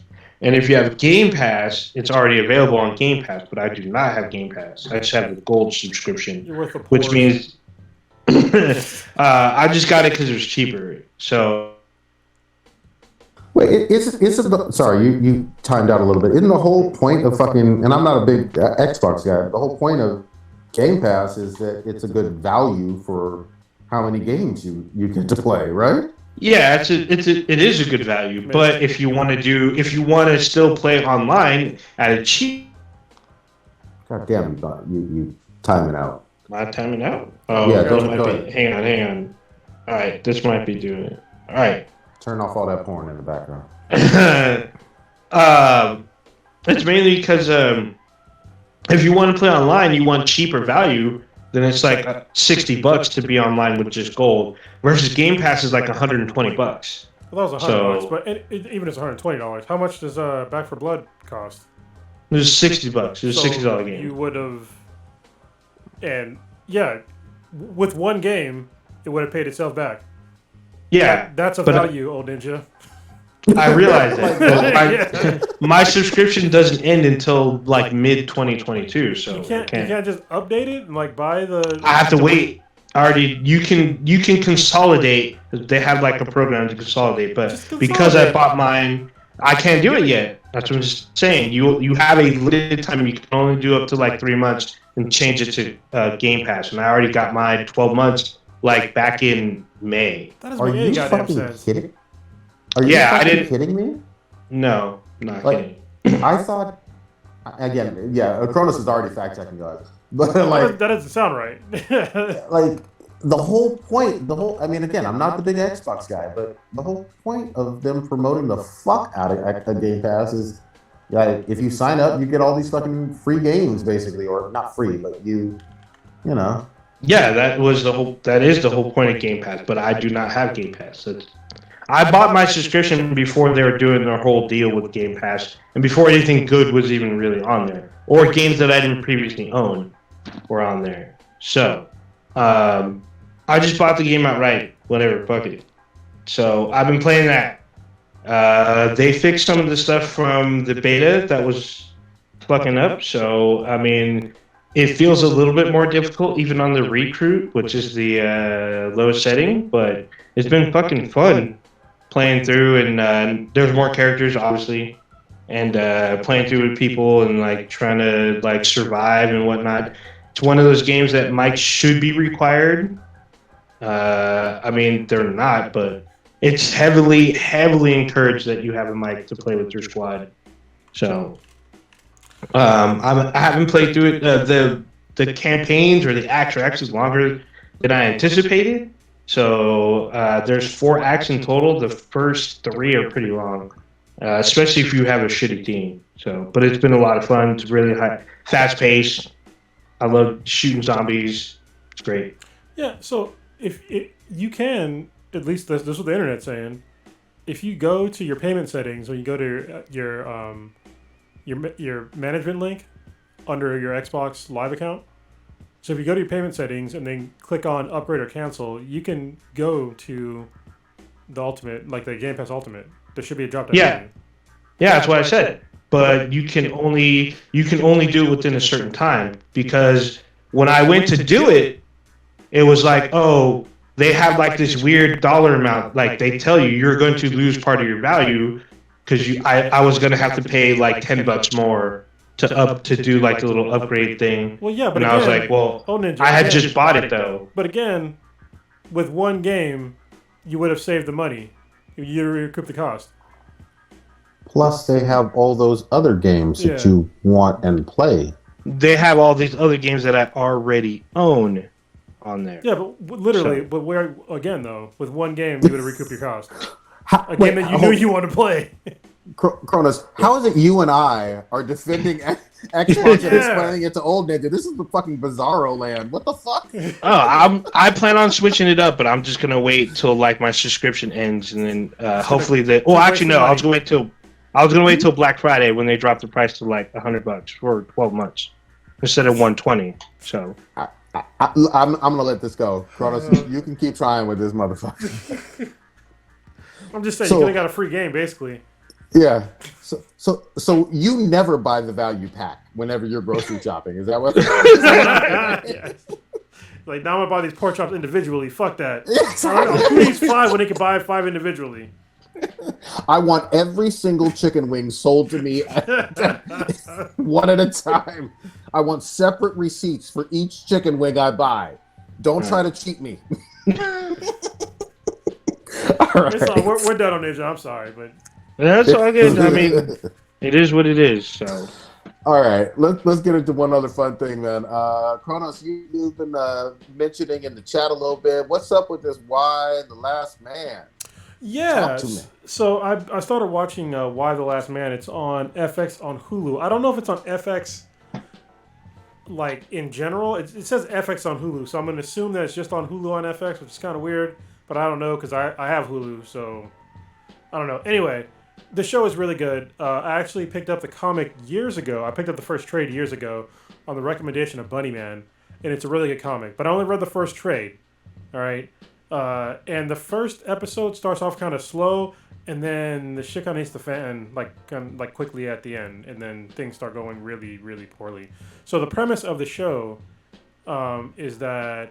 Should I even tell the premise? Yeah, I can tell the premise. It's not going to spoil. Well, it's probably kind of going to spoil. Yeah, tell at least the background. Episode. Sell us on it. Yeah, sell us on it. And it's an old comic anyway. So, premise of the story is that every man on the planet dies except for one dude, and his name is Yorick. Y. And like the whole premise of the comic is like what happens if every man dies and there's only basically one left, but you have to protect that one guy because there's like a lot of political stuff that's going on in the show, and like why you have to protect like this one person, and then like what would happen like if every dude died, and like immediately I'm thinking like I think women would be kind of fucked for like a minute, unfortunately, and with our current society, especially here in America, because we don't have a lot of women in STEM fields for whatever reason. So yeah, there's some, but then it's like there's not enough to really rebuild society in like the way that we know it. So like shit would like stop working kind of quickly. And I'm not trying to disparage women, but the same thing would happen with like most dudes too. Like if like a bunch of like, just think of like, how do I put it? In STEM fields, I'm gonna just make a wildly unresearched guess. But if there was 20% of women in STEM fields, that would be very generous. Very generous. All right? So just think about that 20% in STEM fields, and then all of a sudden there's no more men, and then shit stopped working, and you need to like keep the lights on and, you know, keep everything going. And then plus, you know, everybody would think that, oh, well, women would just come together. It'd be like some kumbaya moment. No, the fuck it wouldn't, because we know that there's women out there right now that don't get along with women. We know there's women right now that are pro-life. So that alone would cause some serious strife among women, you know. And then it's also like, who would have like survival skills? You know, most men don't have survival skills. So, you know, it's like, so shit would go like sideways like really quickly with like how shit would like work, and they even go into like who's the president, you know, how do you keep like the government working, which is like a real shit show in the show. And then like it's really well written so far, and there's like a lot of like really covert things going on, and there's like some really terrible like backstabbing of people, and like there's so many people that died at once. Like they haven't even, like months later, they haven't even cleaned up the streets, like from all the dead bodies. I gotta ask a question, because I think I get the premise, but I'm assuming there's some type of pandemic or virus that's killing the men, or yeah, it's a virus that it's not only just the men, it's every single male anything on the planet happen. At least mammals happen to die of like crazy like blood loss, and it's kind of gross. But yeah, it was it's pretty crazy. It seems like it's some pathogen of some sort, but it only attacks the Y chromosome, which is probably why it's called Y plus man. But yeah, it's really interesting. I think everybody should give it a watch. Don't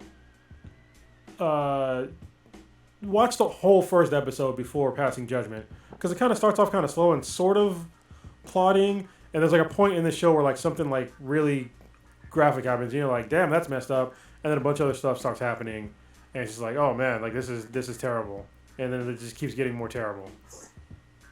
I mean, here's the thing. I like the premise itself. It sounds like good science fiction kind of stuff, right? Or a little bit. And it has dystopian. Like yeah, it's really dystopian. And there's this really strong female lead. She's black. Her name is Agent 355, and she's a fucking badass. So I don't know who the actress is, but she plays a really good like covert ops, like super shadow ops type person in the whole show. Like you don't really know who she is in the whole show, but she seems to know a lot about everything, and she could definitely murder the fuck out of people.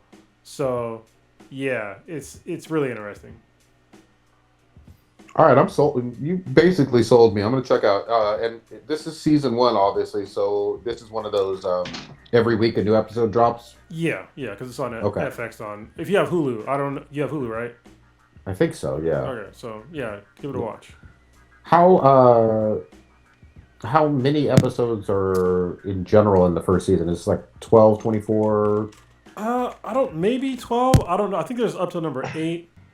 Let me check real quick, because I think I'm not caught up on it all the way. I just started watching it because I was waiting to watch it with K-Mac. I'm like, you're probably gonna like this because all the dudes die, but you know, yeah, but I didn't tell her that all the dudes died, and she was like, she didn't get it at first, and then she's like, oh, like all the men are dead. I'm like, yeah, they're all dead.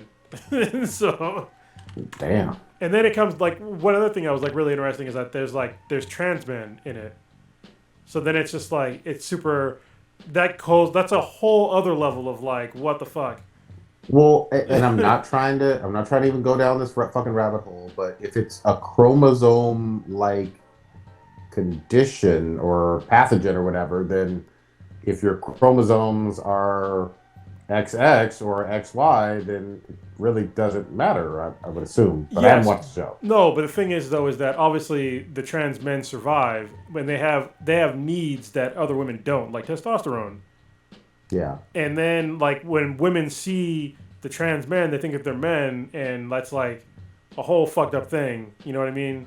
So yeah, it's like it's pretty interesting take on like something that you probably wouldn't think about. So it looks like there's 9 episodes. So I think it's 9 altogether. Yeah, because 8 comes out later on this week, and then 9 comes out on the 25th. I know it's probably a serious sci-fi show and all this, but of course my fucking pervy ass mind jumps up immediately. Like, how horny are all the women for dick? You know what I mean? They haven't gotten into it yet, but I'm sure I'm like, they have to be fucking horny as fuck, like all the time. I mean, because could you imagine, like, if all the women died? Holy shit! Like, you know, Kate came back with saying, well, you know, women will probably do a pretty good job, like better than men. I was like, you know, they'll probably do better than men, but they're still gonna hit issues, like a lot of issues. But yeah, I think if every woman died, like society would definitely like devolve way quicker. That'd be bad. I mean, yeah, I can't. I don't know. It's a fun thought experiment. I think both sexes are fucking needed, but at the same time, it's a fun thought experiment. That's what science fiction is all about, and I'm with it.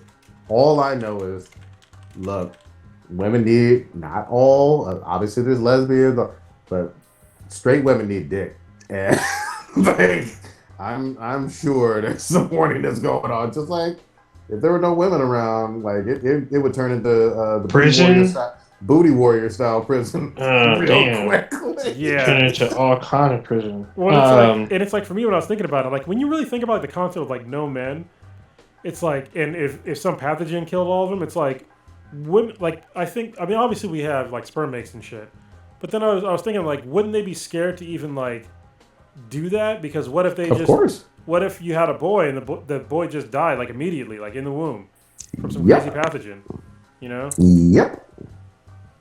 Well, and also, I mean, you know, we always think about women, and even though it takes obviously both and whatnot, but we think about women and reproduction and all of that. Like, you need it. Obviously, yes, there's sperm breaks like you mentioned, but you need nut. You know what I mean? You need that all the way up in that twat. So, damn. Ain't no babies without these dick pills. Come on. Yeah, so it looks there's only 7 episodes available to watch currently. Yep.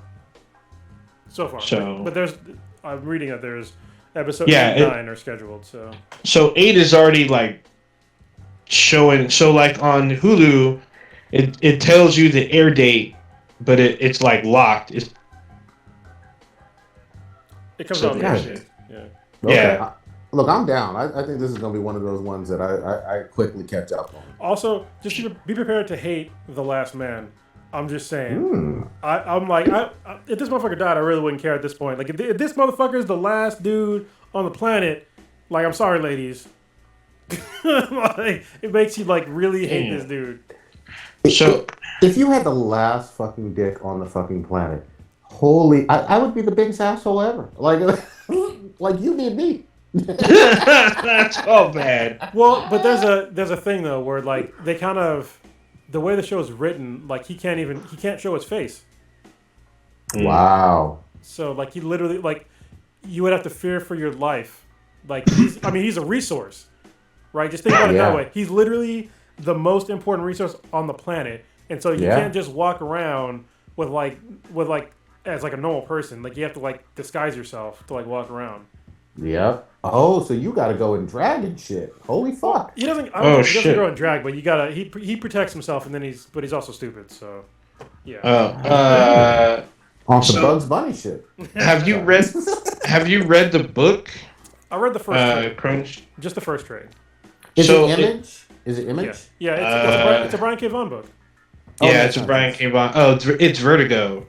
Oh, is it Vertigo? Okay, I thought it was Image. Yeah, it came out. It went from 2002 to 2008. So according to the lore, anything with the Y chromosome, including embryos and sperm, die, with the exception of this guy. And God dang. And a monkey. The monkeys. Oh yeah, they talk about yeah. Oh here, yeah, monkey. Ampersand, yeah. So this, I mean, I remember seeing the book, but I was like, wasn't interested in reading it. But then the series is out, so I mean, I've heard some rumblings about it. It sounds interesting. Oh, have you guys ever seen Children of Men? Yes. That's a So great this is what this reminds me of. So instead of all the men dying, like in that one, there's no more children born, and then they find the one woman that's pregnant out of like a huge, like I guess it's like a decade long or some. It's like years before there's like a child been born, and one girl, and one little black girl in London is pregnant, and like all hell breaks loose, and then the youngest person on the planet, he gets assassinated because he's like a celebrity, because he's like the last child born. So he's 18. So I guess it's 18 years. Yep. So, but yeah, he was 18. He's like in like, I think he was in like Argentina, and someone sniped him. I was like, what the fuck? Yeah, dude. That's what I love about good sci-fi, man. It makes you fucking think about shit. So I'm sold. I'm gonna watch some of this shit. Oh, sorry, I found the actress's name. Ashley Roman. She plays Agent 355, and she has a fantastic That name sounds performance. familiar. See this. Let me see this. Good shit. Good shit. Good shit. She's Man. very pretty, also. Okay, sure. Did either of y'all purchase Deathloop or not? Not yet. I'm gonna have a backlog for a little while. So I'm still catching up. Obviously, most of this summer, as you already know, I was kind of in transition with the whole job move and family move and all that other shit. So I'm just now catching up. The big thing for me, I haven't played Deathloop yet, but the big thing for me, I'm going back to like a game from 2015. I started getting back on there with Stitch on Rainbow Six Siege because they had a free upgrade for the 5. And I was like, yeah, hell fucking yeah, let's kill some terrorists and defuse some bombs. So that's been me almost every other night these past couple weeks. nice. Have you played Deathloop though, Old Ninja? No, because I don't. I'm not. I'm still on my ColecoVision because this is a PS5. Oh, that's right. I Oh, forgot. Yeah, I'm I'm on my ColecoVision. I don't know why y'all keep hating on these classics, but y'all just act like y'all hidey tidy, hoity toity. Like some of us like the classics. I'm just saying. Mm-hmm. I'm just saying. I use a bidet. I'm just saying. You know what? Anyway, Prodigy, have you seen this Resident Evil Welcome to Raccoon City trailer? Do you watch this shit? Yeah, trailer. Yes. As plenty of fucking people know on this cast. God damn it. I've really liked Resident Evil of late. They haven't always been perfect. They've had some shitty movies. I get all of that. Some shitty movies? They've had a lot of shitty movies, no doubt. No doubt. That first one with Michelle Rodriguez was badass. First one was good. Yes, the first one was good. First one was good. But the games have been like hitting, especially lately. Village was tight. 7 7 Biohazard is the highest selling Resident Evil standalone game. Not talking about remakes and re-releases of all time. With crossed over 10 million. And then Resident Evil Remake 2 and 3 did really well too. So they've been on a winning streak. But all that being said, this trailer looks fucking fun, man. I mean, it looks like a mash between Resident Evil 2 and Resident Evil 3 kind of combined into one, which are some of the best stories with Jill and Jill Valentine and fucking Leon Kennedy and like just everything in the police station in Raccoon City and all of that. It looks like it has a good combination of stuff, and it has some actors that pretty much look the right part and look like they actually paid attention to the old school games or the remakes, and it looks like Capcom gave a fucking damn. So what'd you think? Just a quick backstep. It looks like Resident Evil 5 is still the highest grossing Resident Evil with 12.1 million. But didn't they but I think that's because they've re-released that one though, right? I thought that came out on the PS3, 360, and then it came out on the PS4 and Xbox One. There is re-release. Yeah, there is re-releases. I'm looking for I think the original was also around 10 though. Yeah, it was pretty close. I know that one did well, but I literally just saw the press release, I think this past week, where Capcom was bragging, talking about it for just a single console generation. 7 sold the most. But if I'm wrong, I'm wrong. I don't know. Even if you are, it's not even if you are, it's only off by anywhere by like 2 million to 1.5, which is that's still pretty good. I mean, but yeah, Resident Evil 5 came out in 2009, so and it's gone through several iterations. So. Well, and don't forget, really quickly, a lot of fucking people hated like 6 because 6 was pretty fucking trash to most Resident Evil fans. And then when they announced 7, which came out the game came out in 2017. I think they announced it in 2015, 2016. A lot of folks were like, what the fuck are you doing? Resident Evil is in first person. You're full of shit, Capcom. Fuck you for making this change. And it fucking was the spookiest fucking game, and it did either second or highest selling. So they've been on a fucking win streak really ever since then. So fucking hats off to them on like revamping the franchise and doing that first person mode shit. And Monster Hunter. Yeah, no doubt. I'm talking strictly for the Resident Evil. But Capcom, But Capcom in general has, and I know you like to bring up what they did with our RE3 and maybe or maybe not, slightly deceiving a few people. Slightly. It's RE8 Village, I'm and sorry, other Village, shit. Yeah. But the trailer looks like it's a little bit more faithful to the game. I know a lot of people are kind of upset because they felt like some of the character casting is not on par. Because like Leon, he looks Hispanic, I guess. He looks Latino.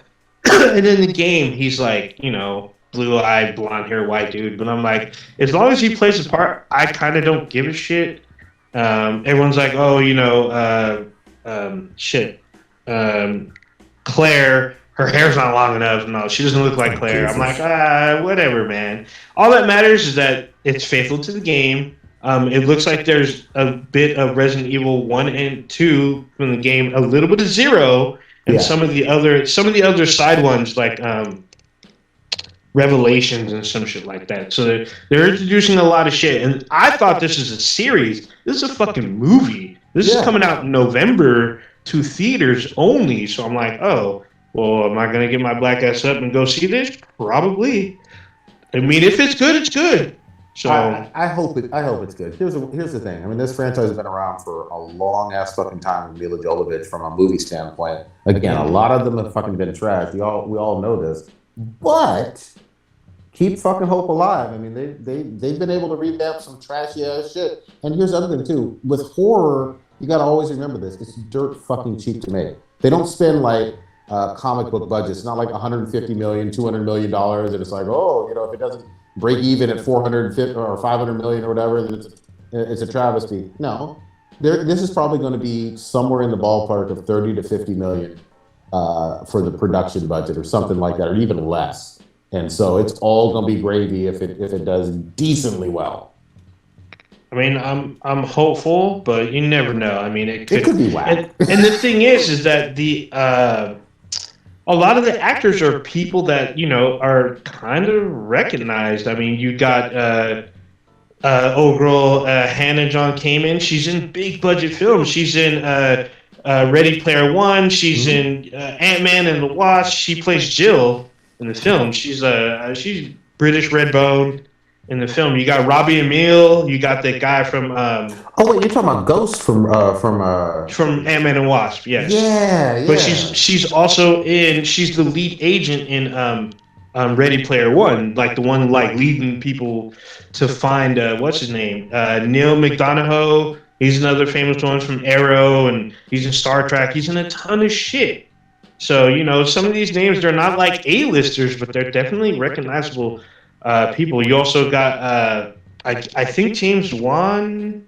No, he's not producing, but he had like his hands were involved in it. So we'll see what happens. I'm very hopeful that this strays away from all that crazy Matrixy fucking bullshit, and all of a sudden Alice comes in and fucking shoots everything up. And some of those were bad, man. Some of those it doesn't get caught awful. Or whatever. And I saw every single one of them in theater too. I watched all of them. We watched one early, didn't we? Yeah. Together? I think so. Remember we saw there was like a Bugatti in the parking lot. I was like, "There's a Bugatti," and Melpitas just chilling at a. Like, all right. Just flexing. That's Silicon Valley money right there. Hell yeah. Take a Bugatti to a In-N-Out. Yeah, I Get mean, that 4x4. Yeah. I guess welcome to the Bay. I mean, I went to Target. Some dude had a Lamborghini driving through the parking lot of Target. I'm like, really? Okay. To a Target, that's hilarious. Yeah. But you know what? He understood the value that you can get at Target. He got the value pack though. You know what I mean? Damn. He was like, yo, I bet he's got Game Pass. I'm just saying. He's like, it makes sense. He's like, I want to get Back for Blood, but you know. That's great. Damn. Title of this episode: Value pack. Value Pack Gaming. That's all, man. Yeah, I wanted the disc version, so. All right, and look, I want to get on there with you. I did like Left 4 Dead back in the day, and so if this is a spiritual successor. Oh, so it's funny because part of the like theme song to Left 4 Dead's in the fucking game. So I'm like, you Really? motherfuckers, yeah. But it's so good. It's so much fun. Real quick on gaming, the other thing that I have not heard as much about, and this may be because of the fucking really egregious scandals that happened earlier this year, but Blizzard 2 remastered. I haven't heard anybody talking about that shit. You mean Diablo 2? Or I'm sorry, not Blizzard 2. Diablo 2, the remastered one. Oh, I haven't heard it. It got a good review from IGN. Yeah, but do you hear anybody like talking about it? Like, there seems to be no buzz. Well, this is I just hear people say it's Diablo 2. Yeah, I guess part of the problem is that. Well, I guess the obvious one is the Blizzard fiasco with the sexual misconduct allegations and them getting sued for like $18 million. Yeah, it's pretty significant. But also, it's one of those games to where they kind of hyped it up as being like this game was so big, blah blah. Yeah, it was big for somebody that was my age, our ages, except for old ninja. He's as old as dirt. But I mean, the game came out in like the late '90s. Yeah. So I don't think it doesn't really carry the same weight to younger generations as it does to like my. And to be honest, like most people in our generation, like a lot of us don't game anymore. Some people just they got on their careers, they got kids. They don't feel a need to game anymore, especially not because for me, I mean, I played on the PC. And yeah, people that were playing those kinds of games, they're not going to play on the console anymore, and they definitely don't have a PC probably anymore because they grew up. But I refuse to grow up because I'm a Toys R Us kid. Yeah. Well, yeah. I mean, it is what it is. I hope. I don't know. I like the franchise. I like Diablo, and I missed Diablo 2, but all the time, whenever I started praising Diablo 3. People were like, "Oh man, you missed the best one. Diablo 2 is the greatest." Nah, listen. And I was like, "All right." Diablo 3, from the gameplay perspective, it's a better game. Because back in the day, it was only two. You can only use two buttons for the mouse. That's what it was designed for. It was like two buttons for the mouse. Yeah, you can hotkey some stuff to like change stuff around, but it was definitely far easier to play. Diablo 3. I mean, don't get me wrong. Back in the day, like that was just the way things were. Like, that's what you had.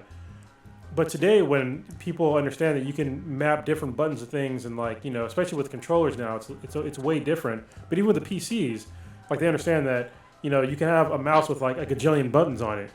Yeah. And but back then, you didn't have a mouse with like 16 buttons on it. So. Yeah, I mean, it's definitely, and they didn't update, from what I understand when I watched the review, they didn't really update the controls that much. So it's still the same, like, two-button mouse clicky thing, which is fine. I mean, they're keeping it sort of old school, but as far as, like, playing modern games, it's like when I complain about, Resident Evil. It's mainly, most of my complaints were from the old style of gameplay because they had constraints. Like, back in the day, you literally couldn't walk or run and shoot at the same time. Yeah, I remember. Yeah, so people think about these old games with like rose-colored glasses on, but like I remember it the way that they were, and yeah, they were fun at the time when I was a kid, but it's only because that's all I fucking had. You know what I mean? Like I didn't have any cool you didn't have like a modern like a Call of Duty game or like other sorts of top-down games. Like you didn't have like the newer Zelda, even the new Zelda games. Like imagine like saying that the original Zelda was better than Breath of the Wild. Like what? No, it's not on any level, especially the gameplay level. It's nowhere near the same style of game, and that's sort of what we're talking about here. Even I guess a better one would be like sort of like a Majora's Mask compared to Breath of the Wild. And Breath of the Wild is still a better game, especially the way the gameplay mechanics go, in my opinion, anyway. And people they want to ignore that for nostalgia's sake. Yeah, nostalgia can be misleading. I mean, you can go back and even play some of the first God of War games. Great games, amazing games at the time. I don't think they're beating the 2018 version. So, No. yeah, you know what I mean. Yeah, and I loved them. Yeah, anytime that if a game studio wants to remake a game, like you have to like really remake it. Like it has to live up to at least like modern controls and modern graphics. But I think that controls are even a bigger deal for most gamers because you can like when controls are off in a game, man, it just feels wrong. I remember when I was playing. I was used to playing Call of Duty, and then I went and Battlefield 4 came out, and I went to go play it. I'm like, I'm running wrong. Like this game doesn't even feel right. Like just get this nonsense out of here. Like Call of Duty was such a better game from just a gameplay perspective. I just couldn't deal with the nonsense of Battlefield 4. Not that it was a bad game, but if I can't, if I'm not feeling the controls, I'm not feeling the game at all. Yeah, controls are huge. They're really fucking important. And it's individual taste sometimes.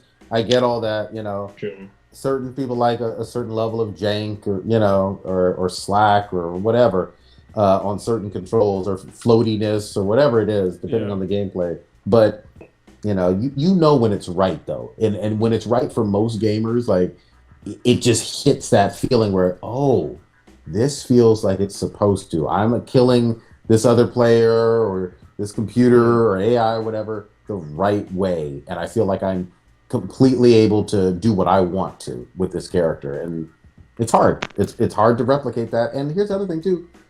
There's more money invested in games now than there were in the 90s. Yeah. You have huge studios of hundreds of people investing hundreds of millions of dollars all to produce this high quality product. Some games in the 90s were made by 10, 12 people for like a few $100,000. You know what I mean? And shit's on 3.5 millimeter or inch disc.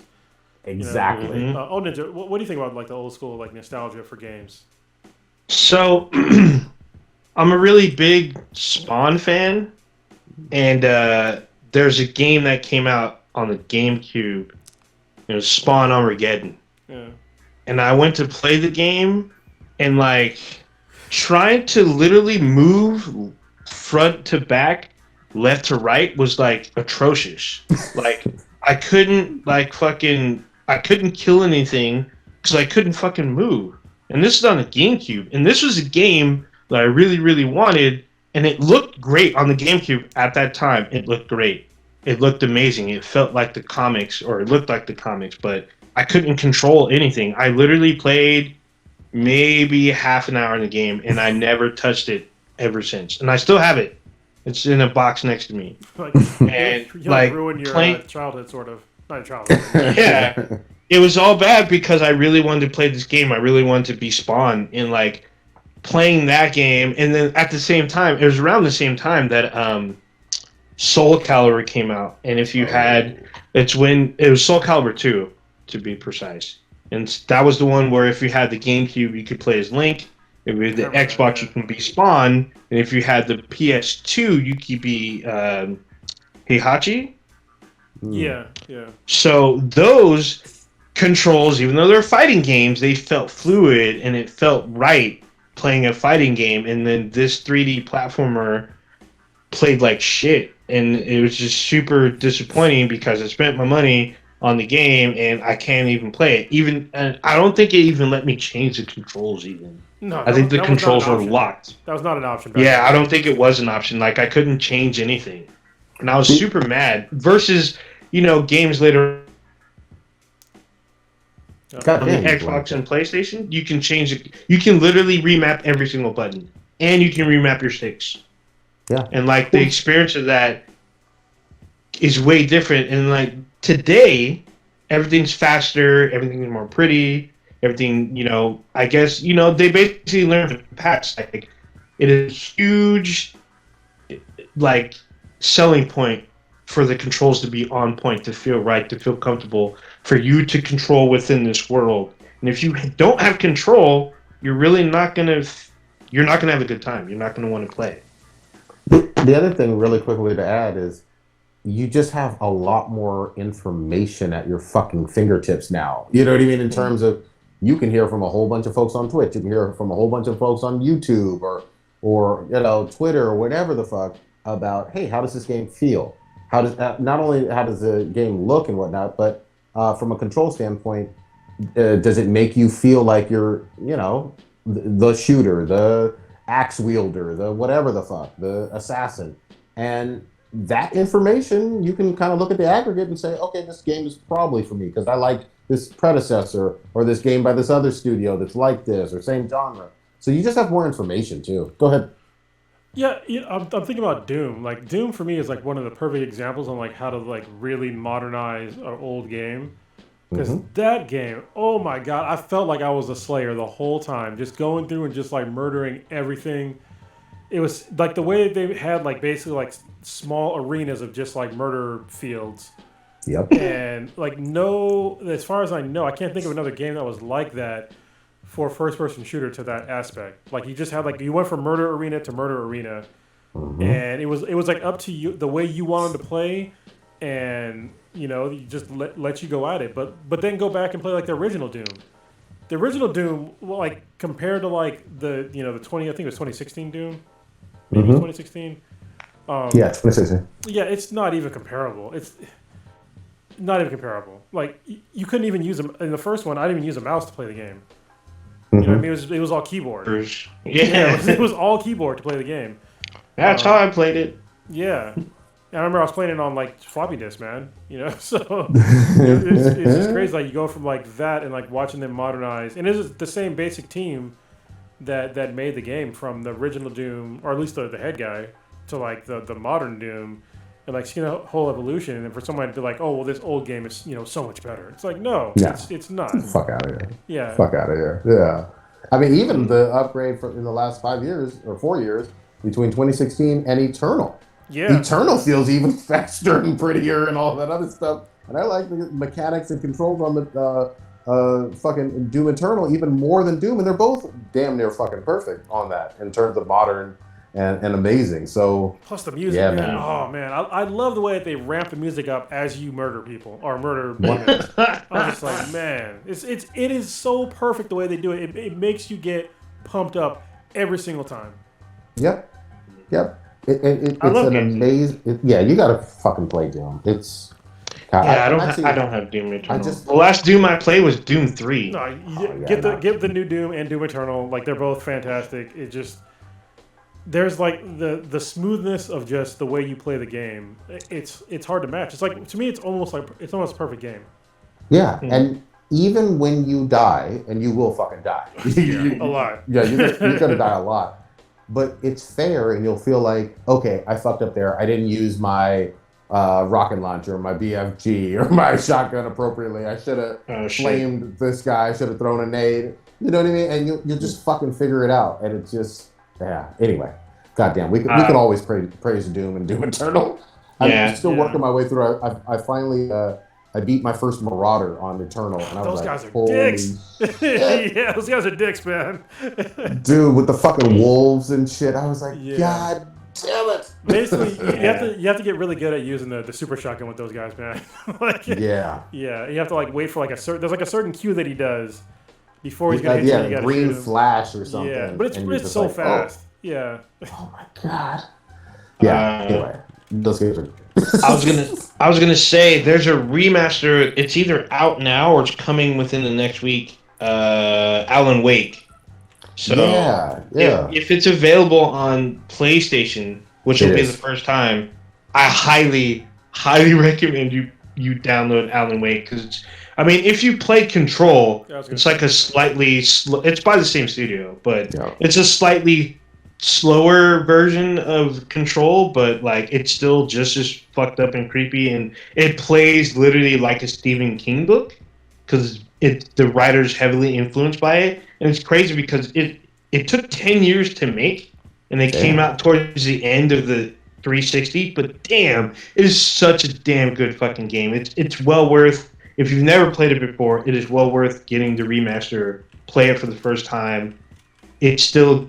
I highly recommend it's still good today. Play with the lights on, but it does really cool shit. It has some really interesting mechanics. They're probably really familiar. It's similar to kind of like in Control. You like when you shine like lights on people, like burns away the evil from them. You just blow. Nice. When you kill them, it goes in like a bullet time. So you watch their body like dissolve. It's fucking dope. Fucking dope. But it's a good game. Yeah, good shit, man. Just staying with some horror games or whatever. I still can't wait for Dying Light 2 is still supposed to drop early next year. Goddamn, I've been waiting fucking forever, man. So I'm a little concerned because apparently there's no firearms in the game. It's all melee stuff. Which game are you talking about? For Dying Light 2. Oh, okay.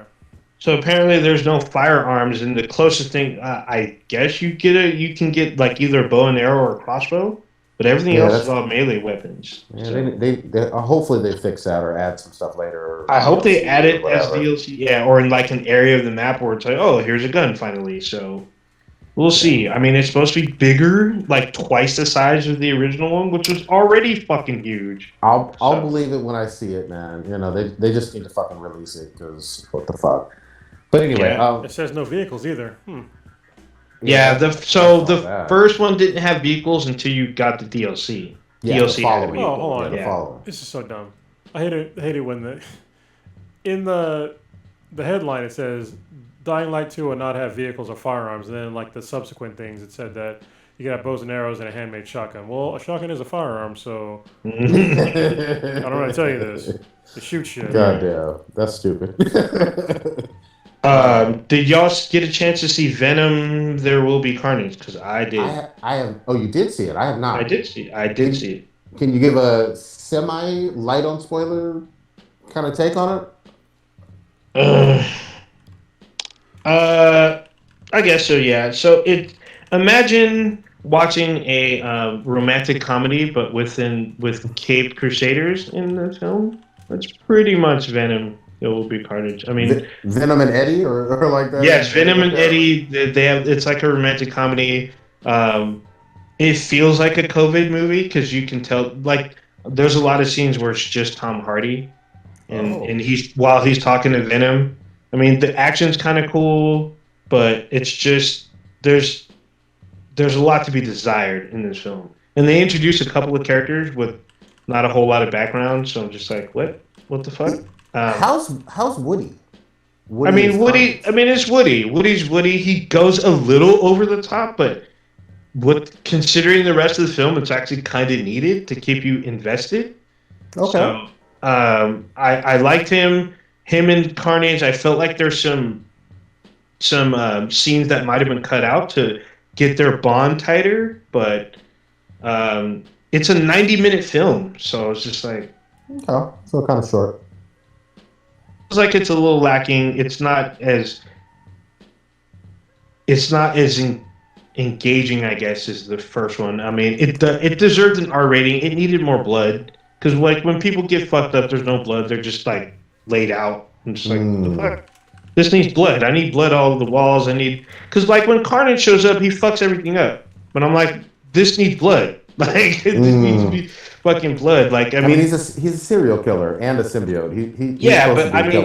People get fucked up in the film, and like you see either the aftermath or when you see stuff happening so fast that you don't see like super gory stuff, which I think was needed. But I mean, it's just to me, it was just a barely mid film.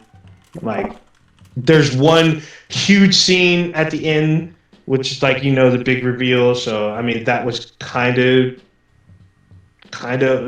made it like just under mid for me, but it just wasn't what I was expecting.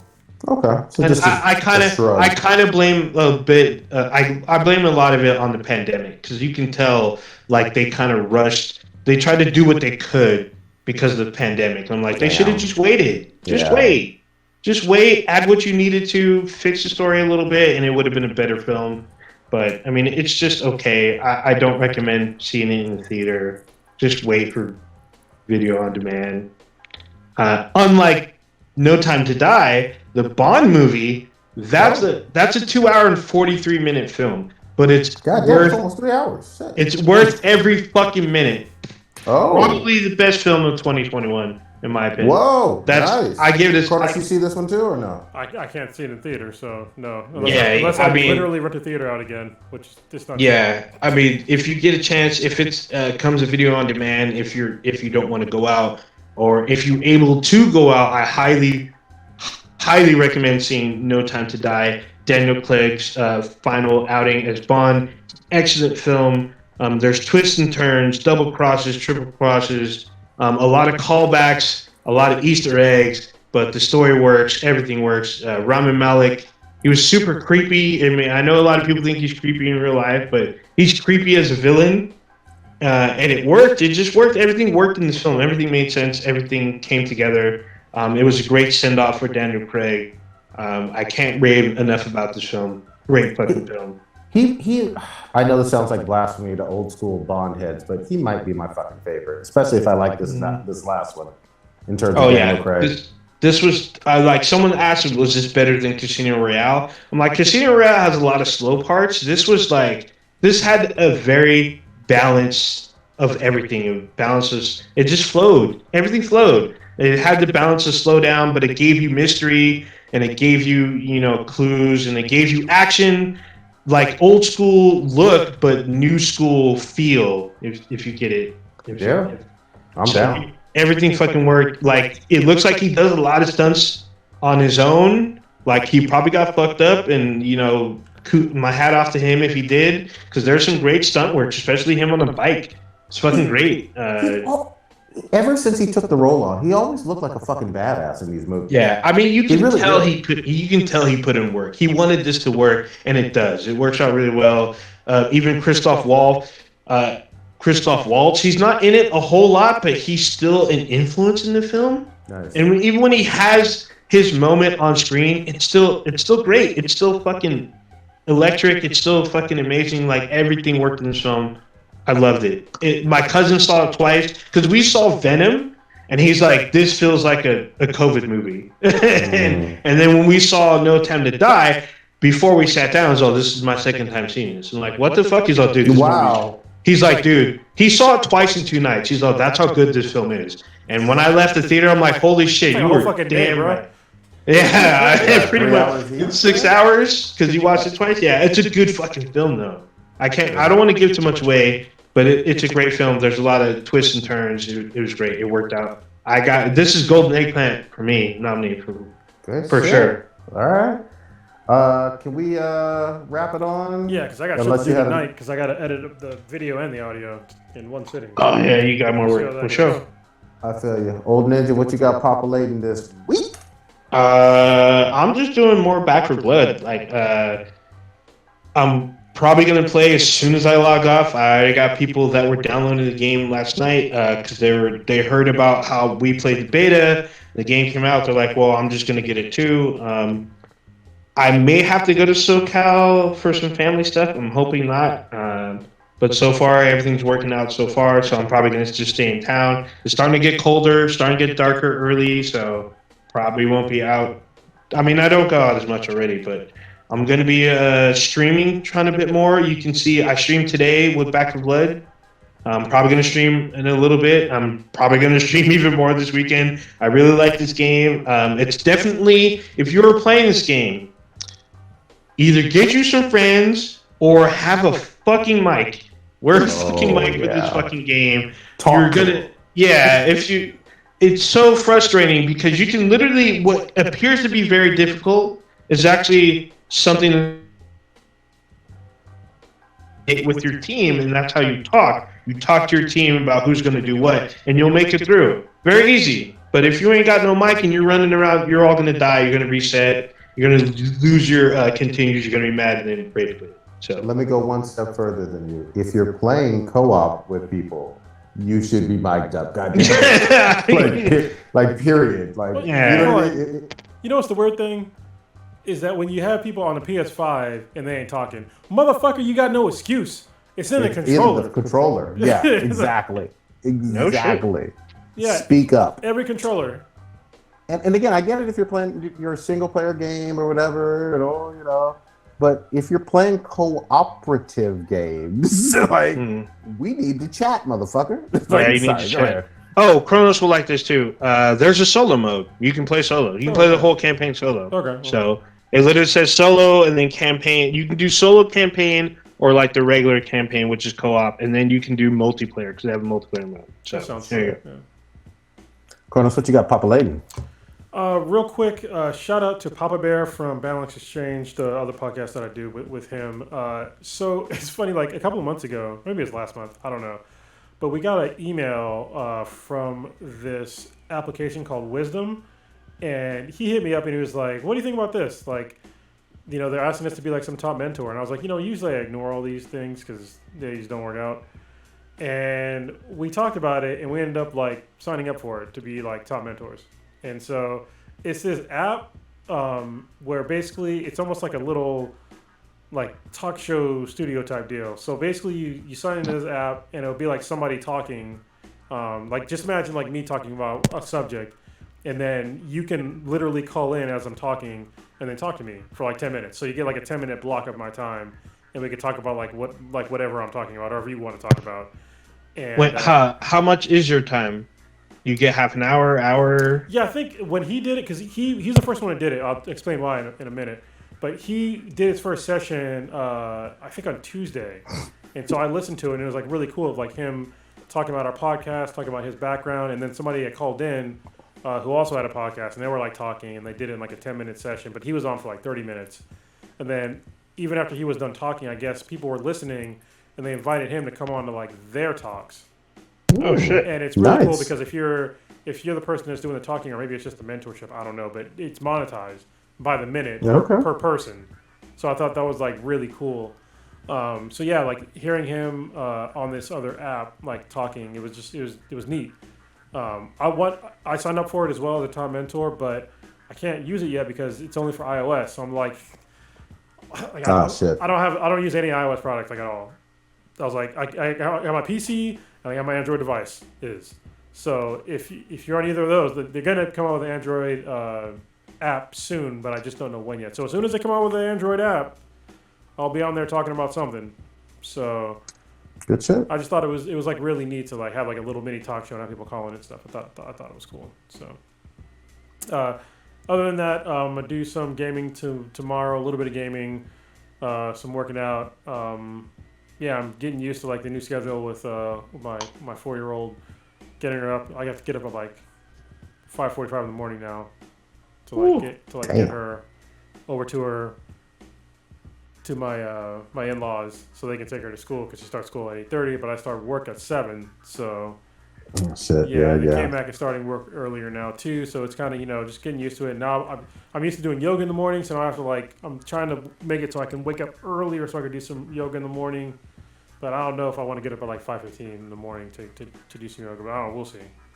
So yeah, that's pretty early to do yoga. I mean, I used to get up at like 4:30, so it's not a huge deal. But when you have like a kid in the house, it kind of is a big deal. Yep. Yes, sir. Take us out of here. Okay.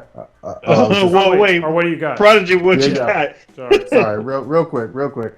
For me, getting on a little bit more of that Rainbow Six, I'm gonna try to stream that out. Hopefully with Stitch, hopefully with Hobby, 3-man squad defusing all of them goddamn bombs. I am definitely gonna watch some more Why the Last Man. Kronos, you fucking sold me on that shit, so that's a good recommendation. I'm with it. And then the other thing I was gonna mention, Demon Slayer's coming back really fucking soon. Like I'm fucking hyped. December, right? I think so. So I might rewatch some of season 1 again because that fucking Train to Mugen Mugen Train, man, that fucking shit got me hyped. Oh, and that's going to be on Crunchyroll as well. So it is on Crunchyroll. This is what's weird because they dropped it on Crunchyroll, but they also dropped like the episodic version of the movie. I'm like, why'd you do that? Because the movie's out. Yeah, it should be all just one. It should be just one, like almost 2-hour, 45-minute movie. It is, but they just dropped like the first episode from Mugen Train. So I'm just like, I watched the episode and I was like, but this is the movie, and I haven't watched the movie yet. But it was like basically a 30-minute block of the movie. So I'm like, that's you weird. just watch the don't movie. do that. Yeah, don't. It's on the same chopping app. it up. Yeah, chopping it up. That's bullshit. So that, and then I finally need to finish off some more Squid Game. I only watched the first episode, but god damn, I love that shit. Oh shit! You've only I only know. seen one episode. Oh, I know. I will fully get caught up. The first episode fucking hooked you me. ain't Red light, ready. green light. It's a phenomenon. I'm ready for it. Like, shout out to K-pop, shout out to South Korea, everything, man. This shit is great. I love it. It's just gonna get more dank. Yeah, dude. Red light, green light. You shoot motherfuckers. I'm there. Like, you know what I mean? Yeah, just keep watching, bro. It's gonna get dank. Especially like the mayhem that happened directly after somebody got shot. It was just like, okay, so I guess you're just all gonna die. Yeah. It's like, they told you what to do and what not to do. Yeah. I might pop some dick pills and watch some right now. That has nothing to do with one another. But I mean, it's so fucked up that like people are dying over. Oh, you broke up. You step on a crack, you get shot. Yeah, man. All right, take us on out, old ninja. All right, you just experienced Black and Black times Infinity remotely. Check us out anywhere and everywhere on the interwebs with Beathan BTI's BTHAN BTI. Check us out on Amazon. We have an app on there to let you know when we go live. Except if you're John Gruden, don't check us out. He's gonna be all you mad. can email us at those damn big lips. Big lip F on my air. Oh, yeah. You can email us at beathanbti@gmail.com unless we're John Gruden. Don't use your work email. Yeah. You check out our official website, binheadproductions.com/beathanbti. And then, Discord. We have a Discord. Email us. Let us know you want to join the Discord. Be a part of our, 30 films of Halloween or 10 films of Halloween. It's Blue's little thing. He wasn't on tonight, but you can still be a part. Let us know. Give us your top 6 scariest movies on Discord. So we'll add you on there, and we'll read your stuff. We'll give you a shout out, and then read your films online. And I guess we're supposed to build like a list of Halloween movies that you should be watching. Y'all better vote for Evil Dead, goddammit. Well, it's not a vote. You just list it. I mean, somebody will list it. Of course, somebody will list Evil Dead. Maybe all 3. There you go. 4. There's 4 of them. Is there 4 or 5? Yeah, there was 4. There was a remake in 18 or Oh, yeah, something. there's 4. Yeah, it was remake. So, yeah, there's the 3. Yeah. And then there's series. Skeet. Right.